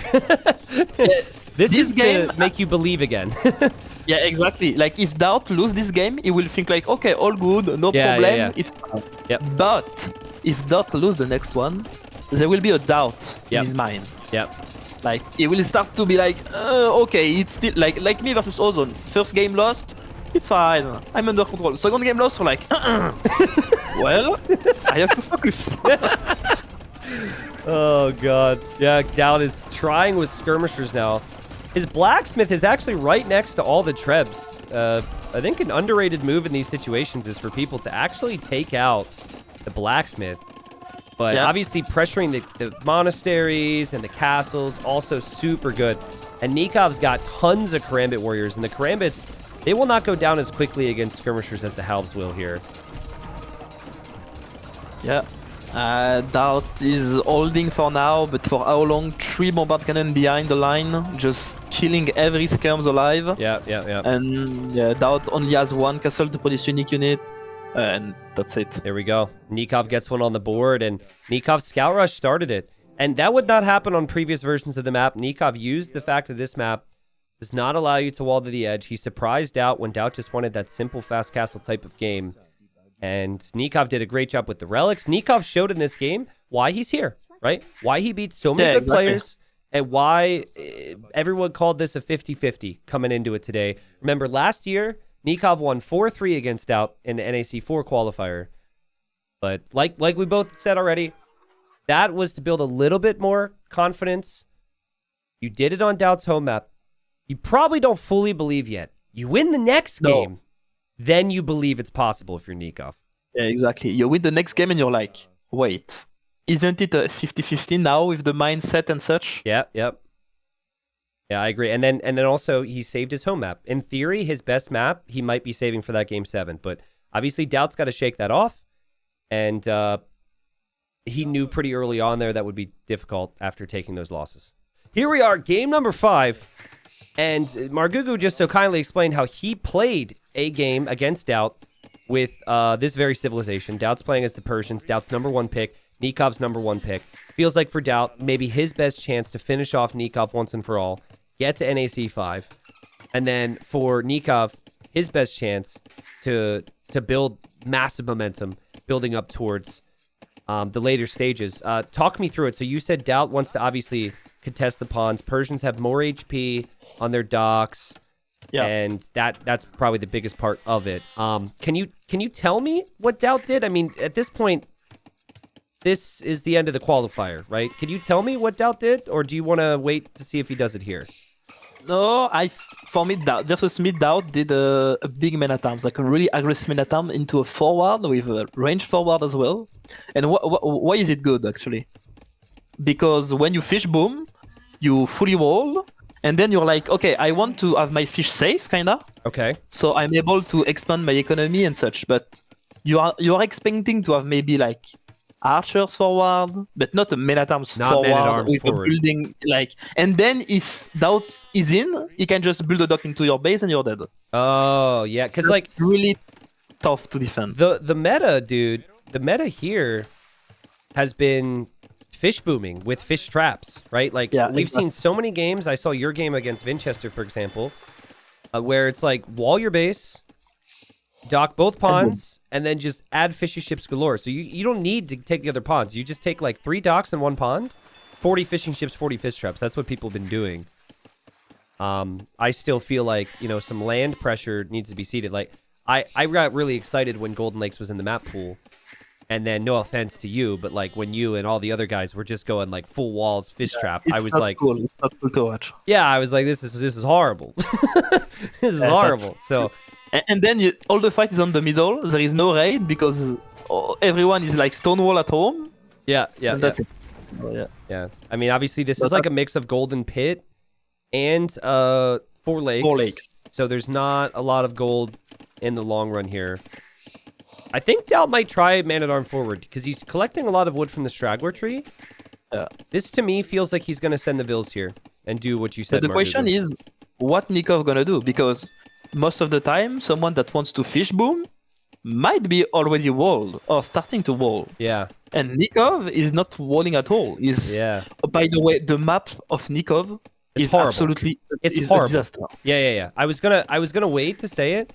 I left feedback. I left feedback in the first qualifier. They need to look at wood lines on this map because like DauT has like the easiest walls ever, and then Nicov, it's like 5 wood lines are missing here. So I agree. This is really, really tough for Nicov map wise. For me, it sounds crazy, but the forests are that far that might be There might be space for a re maybe. I don't know. For an admin re? Forest Yeah, is, yeah. The Well, forest like. Well, so here's the thing, right? This could be classified as unintended, but an admin re means that a resource that should be there doesn't generate. And Nicov has wood, he has gold.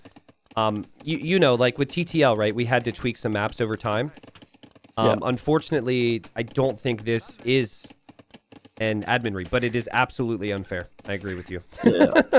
I saw and everything is going forward for DauT, and Nicov saw the Ville, by the way. Oh, he saw the Villes barracks forward. too. He saw the barracks, he saw the vills. Wow, great He find. saw everything. That's huge. Oh, but look at that. Nicov is not holding time. That's what I said to DauT. He was talking about the strategy. We tried. I was like, no chance if I fish boom that I'm holding time, or if I'm holding time, it will be like just in time, and the pressure gonna be huge on me. Yeah. Look at I Nicov, think his though. strategy is really good. Nicov sent 2 vills to the right so he could have the wood to dock, but he can't justify docking now because there's pressure, and he knows he needs to go for an archery range. Ooh. This would be tricky. Yeah. You have to go range before that dock in most cases, but then that's 2 idle vills. So Nicov is going to dock over there. So when this happened to you, did you scout the man-at-arm forward, or did it just happen like at the last second? When he came, I was like fully walled. He started to hit my walls. I walled behind. Like I didn't I used a lot of Ville to defend, to wall behind, stone wall and such. Yeah. I think I got a really good defense. But Okay. at the end, he got 3 lakes and he had like 10 vills more than me, thanks to the fish, thanks to the Persian bonus. Okay. And he had like 1k5 resources collected more than me. Okay. Well, I mean, And look, we were look at like- what Nikov's done. I love it. Yeah. The tower's a actually, bit it's super awkward, cool. but he can just go to the other gold if he needs to. He's got the scout there on the archer. This would be such a huge kill for Nicov. He's going to get the kill. That's a huge kill on that first archer. Yeah, that's huge. Because he could just make his own archers now. He's a little bit delayed. And DauT's pressure, at least when he trained with you, Margugu, you brought it up. It hasn't done what he would have expected by now, right? Well, He was hoping for a lot more damage. Yes, but on the right hand side lake, now you have a Persian dock inside. That's not easy to deal with. I wonder if DauT will see that, or if Nicov will see that. Yeah, if a Persian dock goes up on your lake, you're not dealing with that until Castle Age. Yeah, It it's is so strong. Yep. And Nicov saw it. Nicov wants to fight. Oh, And DauT's fishing there because he doesn't know there's a dock. Crazy. Ooh. And look at Nicov. Like, DauT probably thought that Nicov simply just went to the other gold, but Nicov just went back to the original gold. Nikov's playing this really well, dude. I mean, both players are playing phenomenally well, but Nikov's really dealt with his pressure well. I'm impressed. But you can see that the strategy of DauT is really good because he's putting so much pressure, and when you check the resources collected or the Ville count, he's ahead. Yeah, While exactly. putting this pressure. Yep. While most of the time, when you put pressure, you are like sacrificing some economy or you're investing something into it. Yep. But thanks to this build order, thanks to Persian, thanks to this strategy, he's like putting the pressure while being ahead of his opponent, even if he found 0 damage. Let's see what That's happens, really- though, with these dock villagers, right? Those dock villagers are going to die most likely here for DauT. He did make a second dock there, but nice job from Nicov to know if the docks are there. The villagers must be as well. And you can't quick wall that out, right? Because the archers are there. Beautiful play. Meanwhile, some fighting happening towards the middle there. Looks like Nicov sniped another archer. 4-2 Nicov for the Argentine. He's getting some walls down. He's on his gold. It's cheaper for him to go to the next stage with the Italians. And he does have cheaper dock techs to work with too. So those are things to think about. But 3-0 Eco KD for Nicov. Really crazy. Yeah, he killed the fishing really ship and the good. villagers. That's really good for Nicov. Nicov is playing really, really DauT good. can't really repair smart. the ships And anymore. then maybe the fact that Nicov didn't hold, he had way more wood to deal with this situation and was in a way better spot. Because when you fully walled, like it's at least 250 wood, right? So Yep. Yeah, but also like great damage control at times from him. Like the decisions to go get these villagers was really smart. The decision to build the tower on the wood line. No one wants to tower a wood line. Everyone would prefer to tower their golds. So he recognized how important wood was. Nice job from DauT though. Nicov kind of gave him the idea. And DauT now is going to kill these villagers. Maybe it would just end up getting one, but beautiful job from DauT. As you said, though, Margugu, all the pressure right now has been on Nicov, not on DauT. Yeah, exactly. DauT is chilling at home. He's expanding on the left lake. So he will have a free fish there as well. What is that? You see the wood line, too? It, like, he could wall that super easily on the left side. Yeah, the map is super unfair. Like Nikov's map is a desert. Yep. Yeah, I hope, you know, again, it's not bugged, but with levels so high, hopefully it gets looked at some point, and there will be some tweaks, at least to the woodline generation. DauT has skirms at home, but DauT did not see these two archers here from Nicov. I don't know if Nicov saw it. DauT noticed it now. He's bringing the skirms over.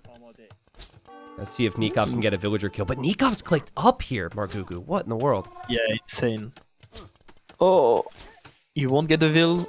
Scout is weak too. Nicov clearly distracted at home.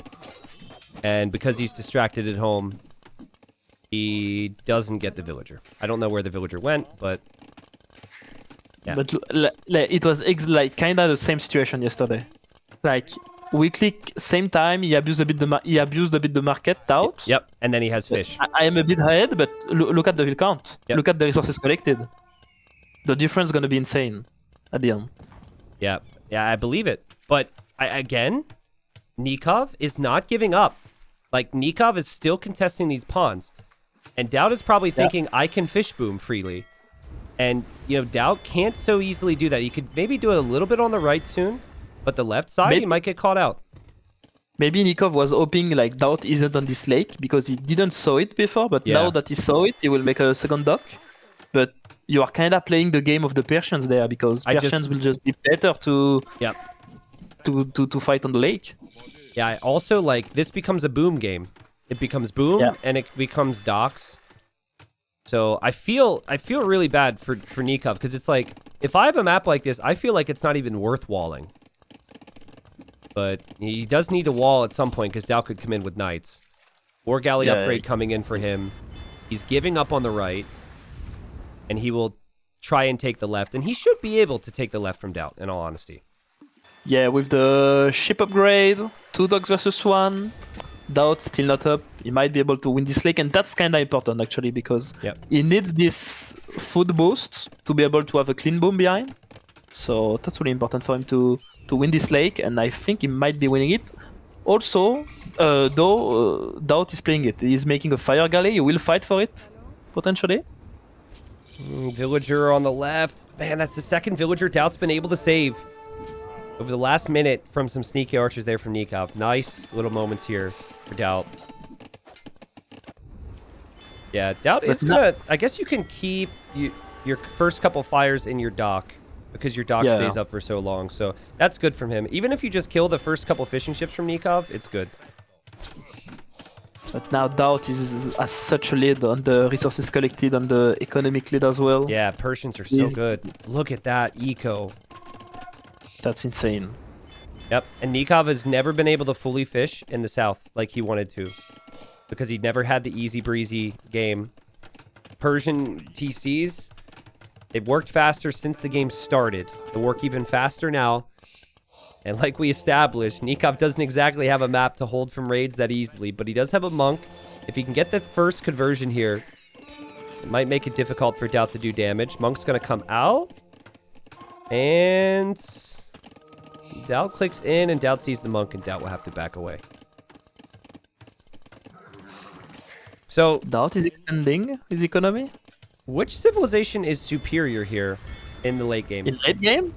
Oh, in late game, I think it's Italians for sure. Yep. If you manage to go for the unique unit for the gem balls with what? With Hussar, maybe? Yeah. Might be unstoppable for Persians. Persian doesn't have any counter to Genoese crossbowmen. Yeah, they just do not. Like, anything that they could make against Genoese crossbowmen, the Italians can also do themselves, right? So, like, onager or bombard cannons. And Nikov's kept his archer mass at a decent number. He's got his walls down in where he could. This is still going to be a massive pain for him, but he's got vision everywhere because of Town Watch. And we'll see the knights coming in from DauT, and that could be one conversion. Could be two if he's extremely lucky. DauT, though, if he can get into the back, knows that Nicov won't be able to focus and push towards the middle. And I like what DauT's doing towards the middle there. Siege Workshop, and as DauT sees the monks on one side, he goes to attack the palisades on the other. Need a fast reaction here, Nicov. Wow, very well played.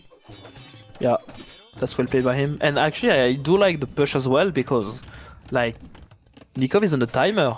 Like, he won't have that much gold for a long time. He, what like 2k, 2k5 gold remaining for him? Yeah. Then he will have to move to the middle. And moving to the middle when the opponent has, like, siege and a lot of knight isn't an easy task. So, he will need to find a way. Maybe monks with redemption might be a good answer to the push first, but then he will need something, maybe a castle to protect a middle goal. Could be an option as well. But he's not on stone yet, so let's see. Even like wood access is awkward for Nicov. Like, he doesn't have any back wood now. Yeah. The wood could be rangeable by the siege.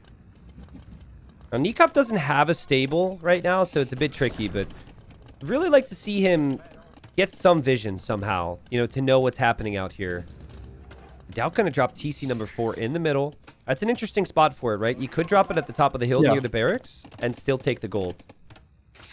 Yeah, I don't really like it. I think on the left, on the gold, on the hill would have been better. And on this cracked terrain, you have to remind that the buildings are way weaker on it. Yep. Yeah, you get, I think, 50% more damage from siege if you're on the cracked huge terrain. So, I mean, you are Persians, though, so you probably still feel like your TC is going to be up for a while. Nicov wants to click imp before crossbow. No, never mind. He's getting crossbow now. Really hoping to find some type of timing here. This is just felt like Nicov has defended from the attack time and time again, but it has been all DauT with control here with this strat, right? Like, he didn't completely break his opponent, but 4 TCs for DauT. This is the dream scenario for the Lord. Yeah, 4 TC versus 2 TCs, and Nicov played that super well, actually. Yeah, he played really well this game. But that's just too complicated. Like, Persian is just way too good. And now Nicov has to get insane conversions to be able to at least survive and maybe counterattack. He's gonna get him. Redemption's in. Those mangonels can't escape now. So the conversions will definitely happen. DauT might need to delete some of these knights, too. Oh. Nicov getting the conversions he wants. All the siege will go down. DauT actually lands a shot. But that's good from Nicov. Well played. Yeah, that was a good defense, but we were close to a big badaboom actually on the crossbow because it was really close. The crossbow doesn't have any armor upgrade, so could have been a disaster for Nicov. I hate that castle with an ever-burning passion, DauT. Ah, yeah, that's a very bad castle. You're up against Just Italians. on the top. It's going to be an imp timing for Trebs, and you build a castle in the middle. But, you know, then again, his opponent has 3 knights now that could kill any siege. He might feel like he needs to protect this area because of losing those knights.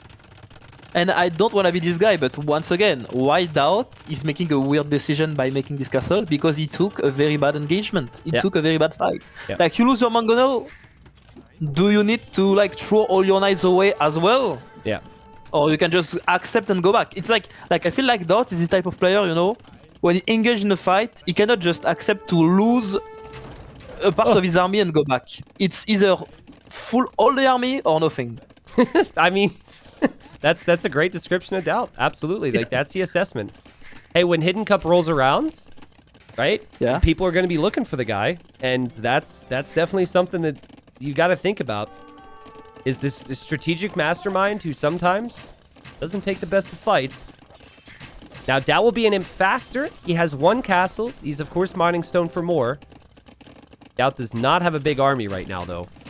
And Nicov, once he finds out about that castle from his opponent, he should make a castle. I'd really like to see. It's a little disappointing. Like, Nicov has knights now.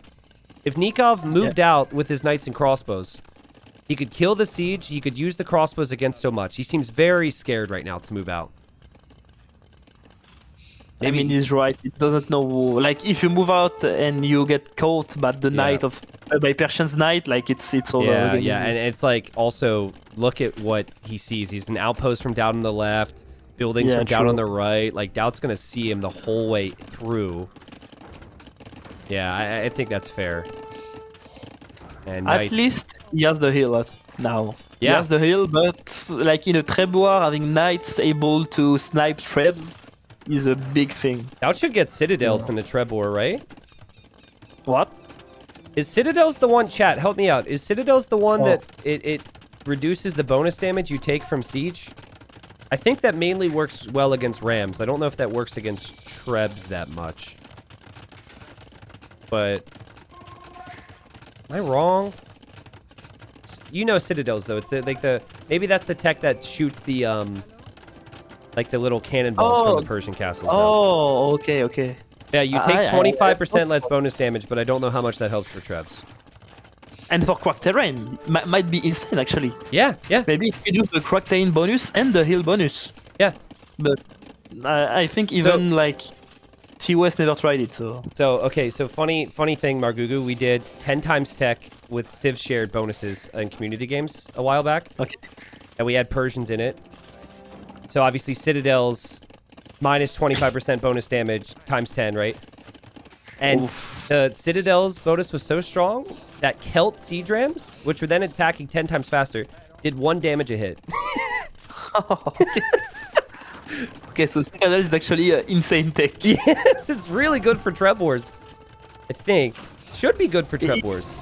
Is it expensive? It's not that bad. I think it's only like 300 or 400 resources, but I also don't know, so I'm just kind of half guessing here. Okay.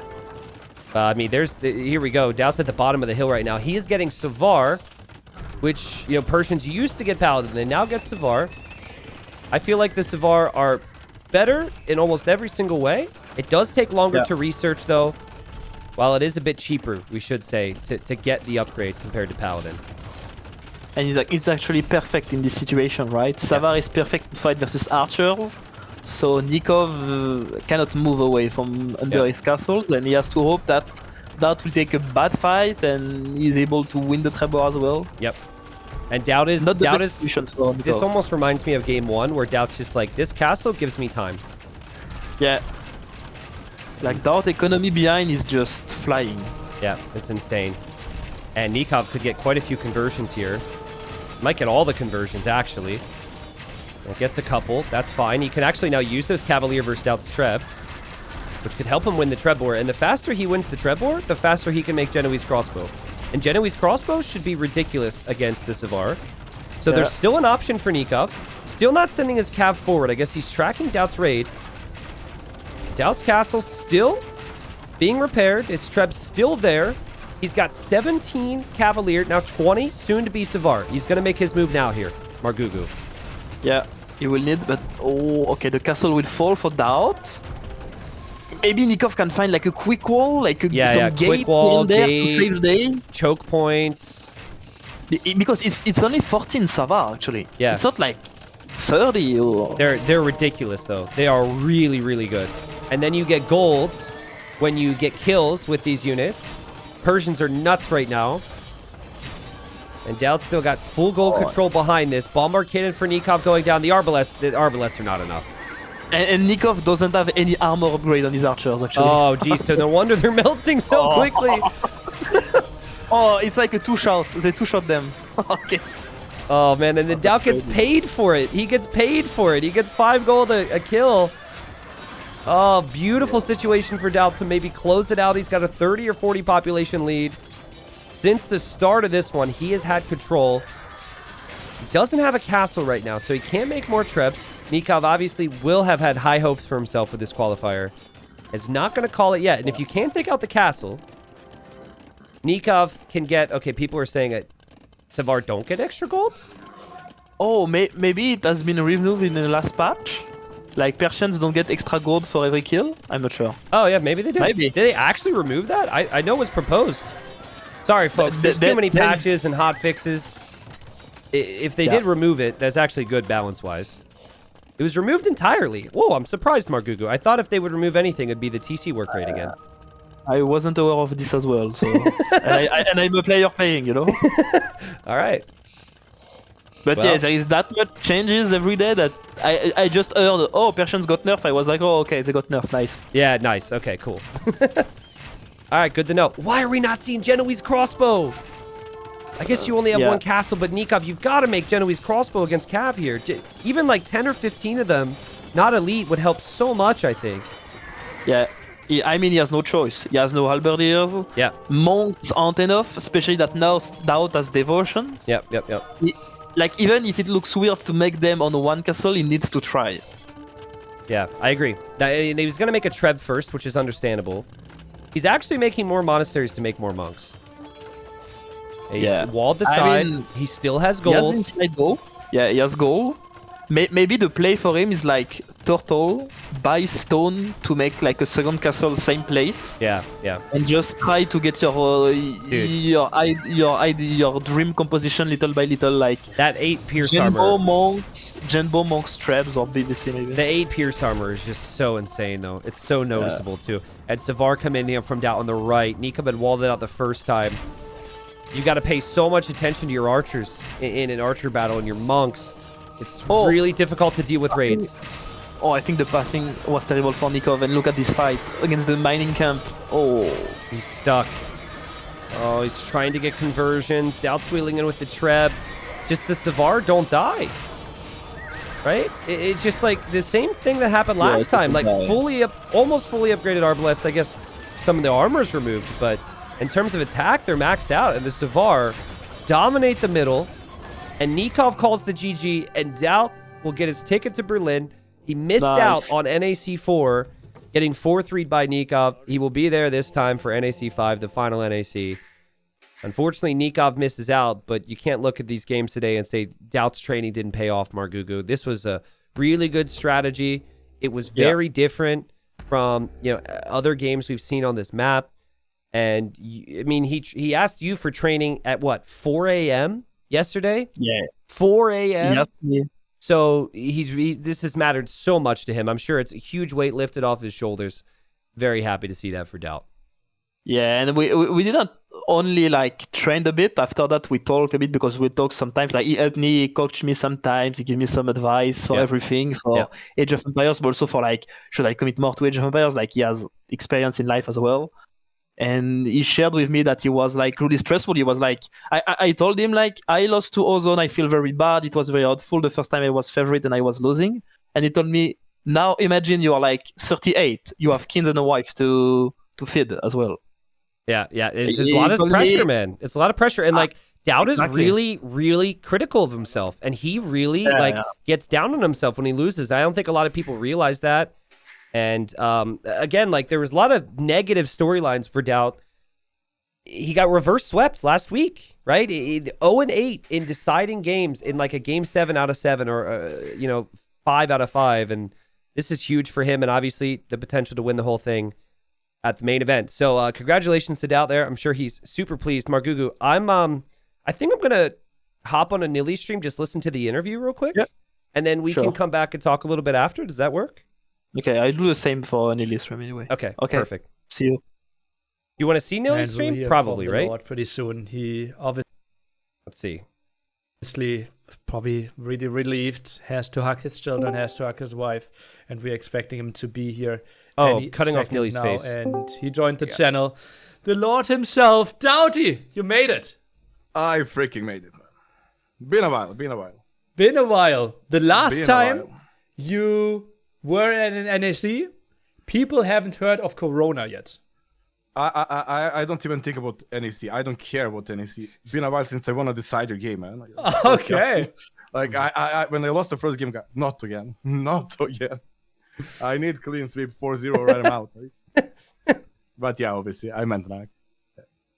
Okay. Like obviously like last weekend, so much pressure on you already, right? You know, okay, I need to make it through now. It will be the last NAC. I missed NAC 4. How much pressure did you feel going into last weekend? I actually felt hyped.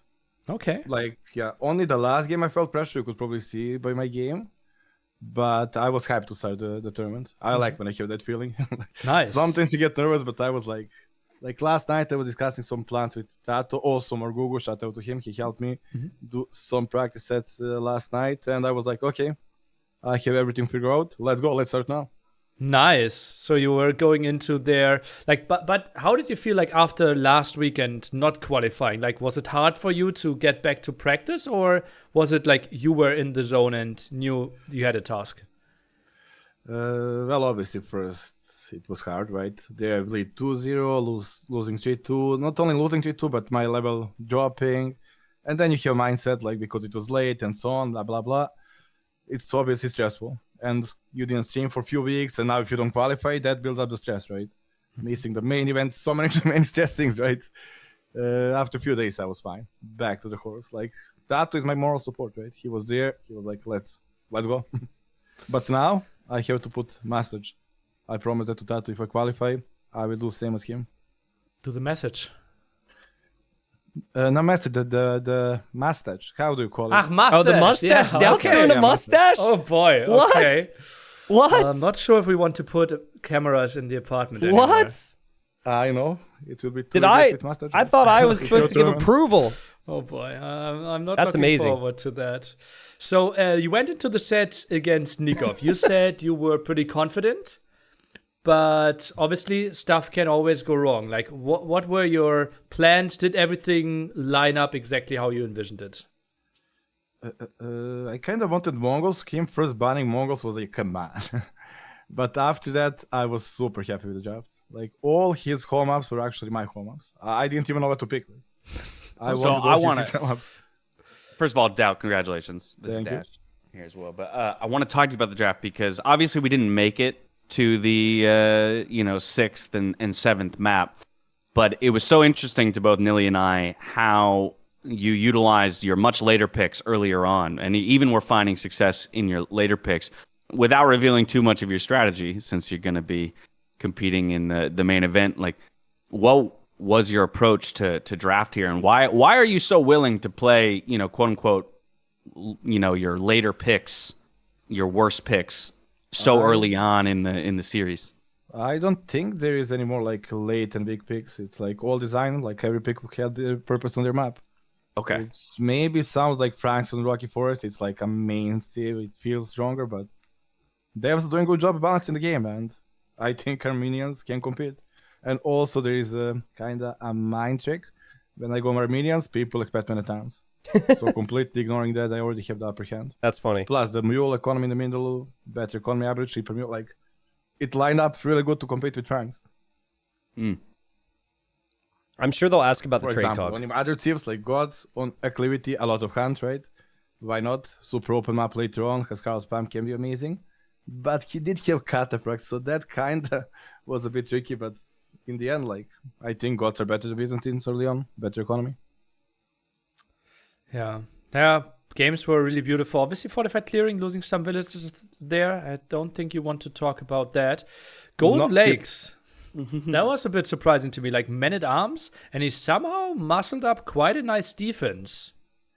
I think his map was a bit of a disaster, to be honest. Yes. Oh, his map Horrible. was terrible. Horrible. Yeah, and actually, I prefer if his map was good. Like, him having a good map and being my last game, I was like, I cannot lose this, right? Give him a good map. Like, yeah, I practiced that one late night yesterday against Morgugu, and it went so smooth, so good. So I was like, why not? I know Nico likes to play greedy. He likes to go fast imp, fish boom, and this is a perfect way to punish it. Copenhagen trade cock. What happened there, DauT? Oh, my favorite play of the day. Well, obviously, if you never noticed, I will have a trade forever. And also, Bohemians, not sure if market it, or does trade clock create faster? Or it's only market? I like how you're asking us that after. He didn't try it. Obviously, it was a miss. Like, I wanted to produce the Coprince wagon, but I jumped into the dock, right? Oh, we that makes sense. we calculated it, and we think that in total you gained 13 resources. Yeah, in the end, that's the only thing I checked first. I think I got like 400 gold. I was okay, not too shabby.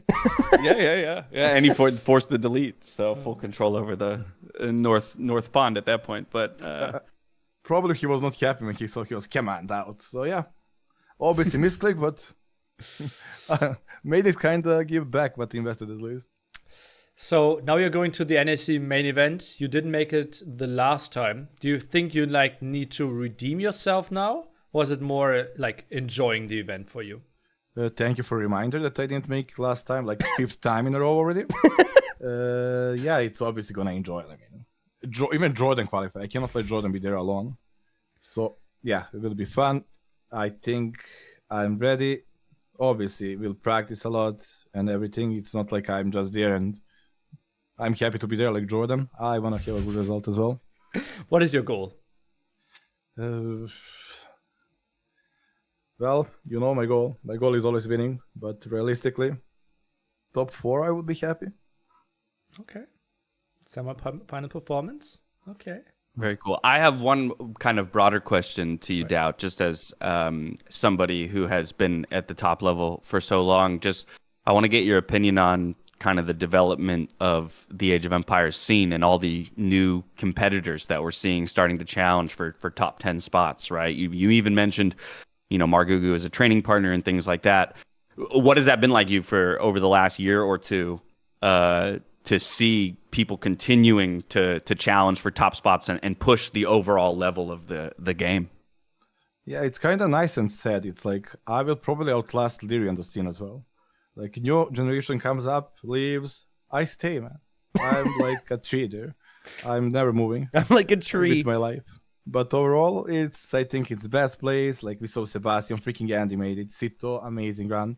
Barrels improved heavily. Never been harder. So getting to top 10 is kind of accomplishment these days. But trees Hell are yeah. growing, DauT. Where are you growing? I grow with the roots. Below the earth. Oh, wow. That's deep. What? I don't know. You ask stupid question, you get stupid answer. Like, Oh god. What are you most looking forward to at NSC 5? Beer with Tato. strategizing at Shisha place. Oh. I will not even be at the apartment. How did I Just know? play she game, was gonna be in leave that there. answer. Chill with Leary.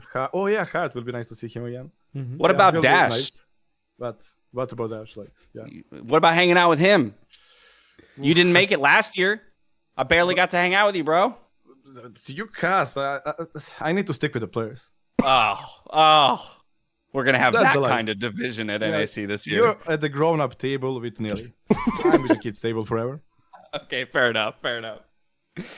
Oh man, DauT. What would have happened if you didn't qualify? Would you go to the grown-up table?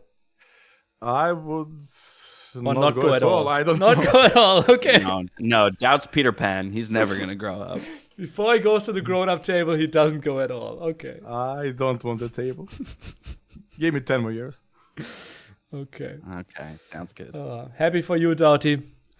We will see each other in less than 3 weeks. Oh boy. Thank you, Nelly. All right, guys. Let's see. Let's get Margugu back in here as a thank you for the cast. I saw some kind words already. Hoping he's still around. That was a great interview. Really excited to see DauT again, of course. I will be there myself. Let's see. Does he have me muted? Margugu, my friend. Yes. Thank you for the cast, man. I had a great time. Nice, me too. That was really cool. So fun. We'll definitely have to do it again. Are you going to be at NAC, you think? Or planning for... Go ahead. Yeah.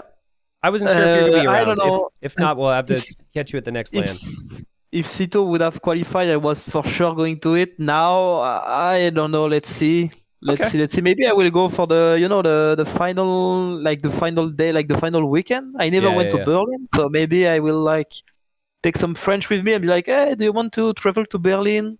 So it's cheaper for everyone and I can join also the party. Sure. Maybe take a look into the apartment with being ACCM's brother, and let's go. Well, that's awesome. I mean, listen, I know you're disappointed in your qualifier performance as well. It's always going to be a tough test. 2024 will be big. All right. So just keep the faith. Also, never tweet that you're getting too old. All right. Like, DauT's 37. He's 37, I think, and he just qualified. So don't do that to all the old farts in this community and say they're too old. All right. It's just not cool. Anyways, I'll see you around. All right. Have a good one. See you. Thank you, Tina Team. Bye, everyone.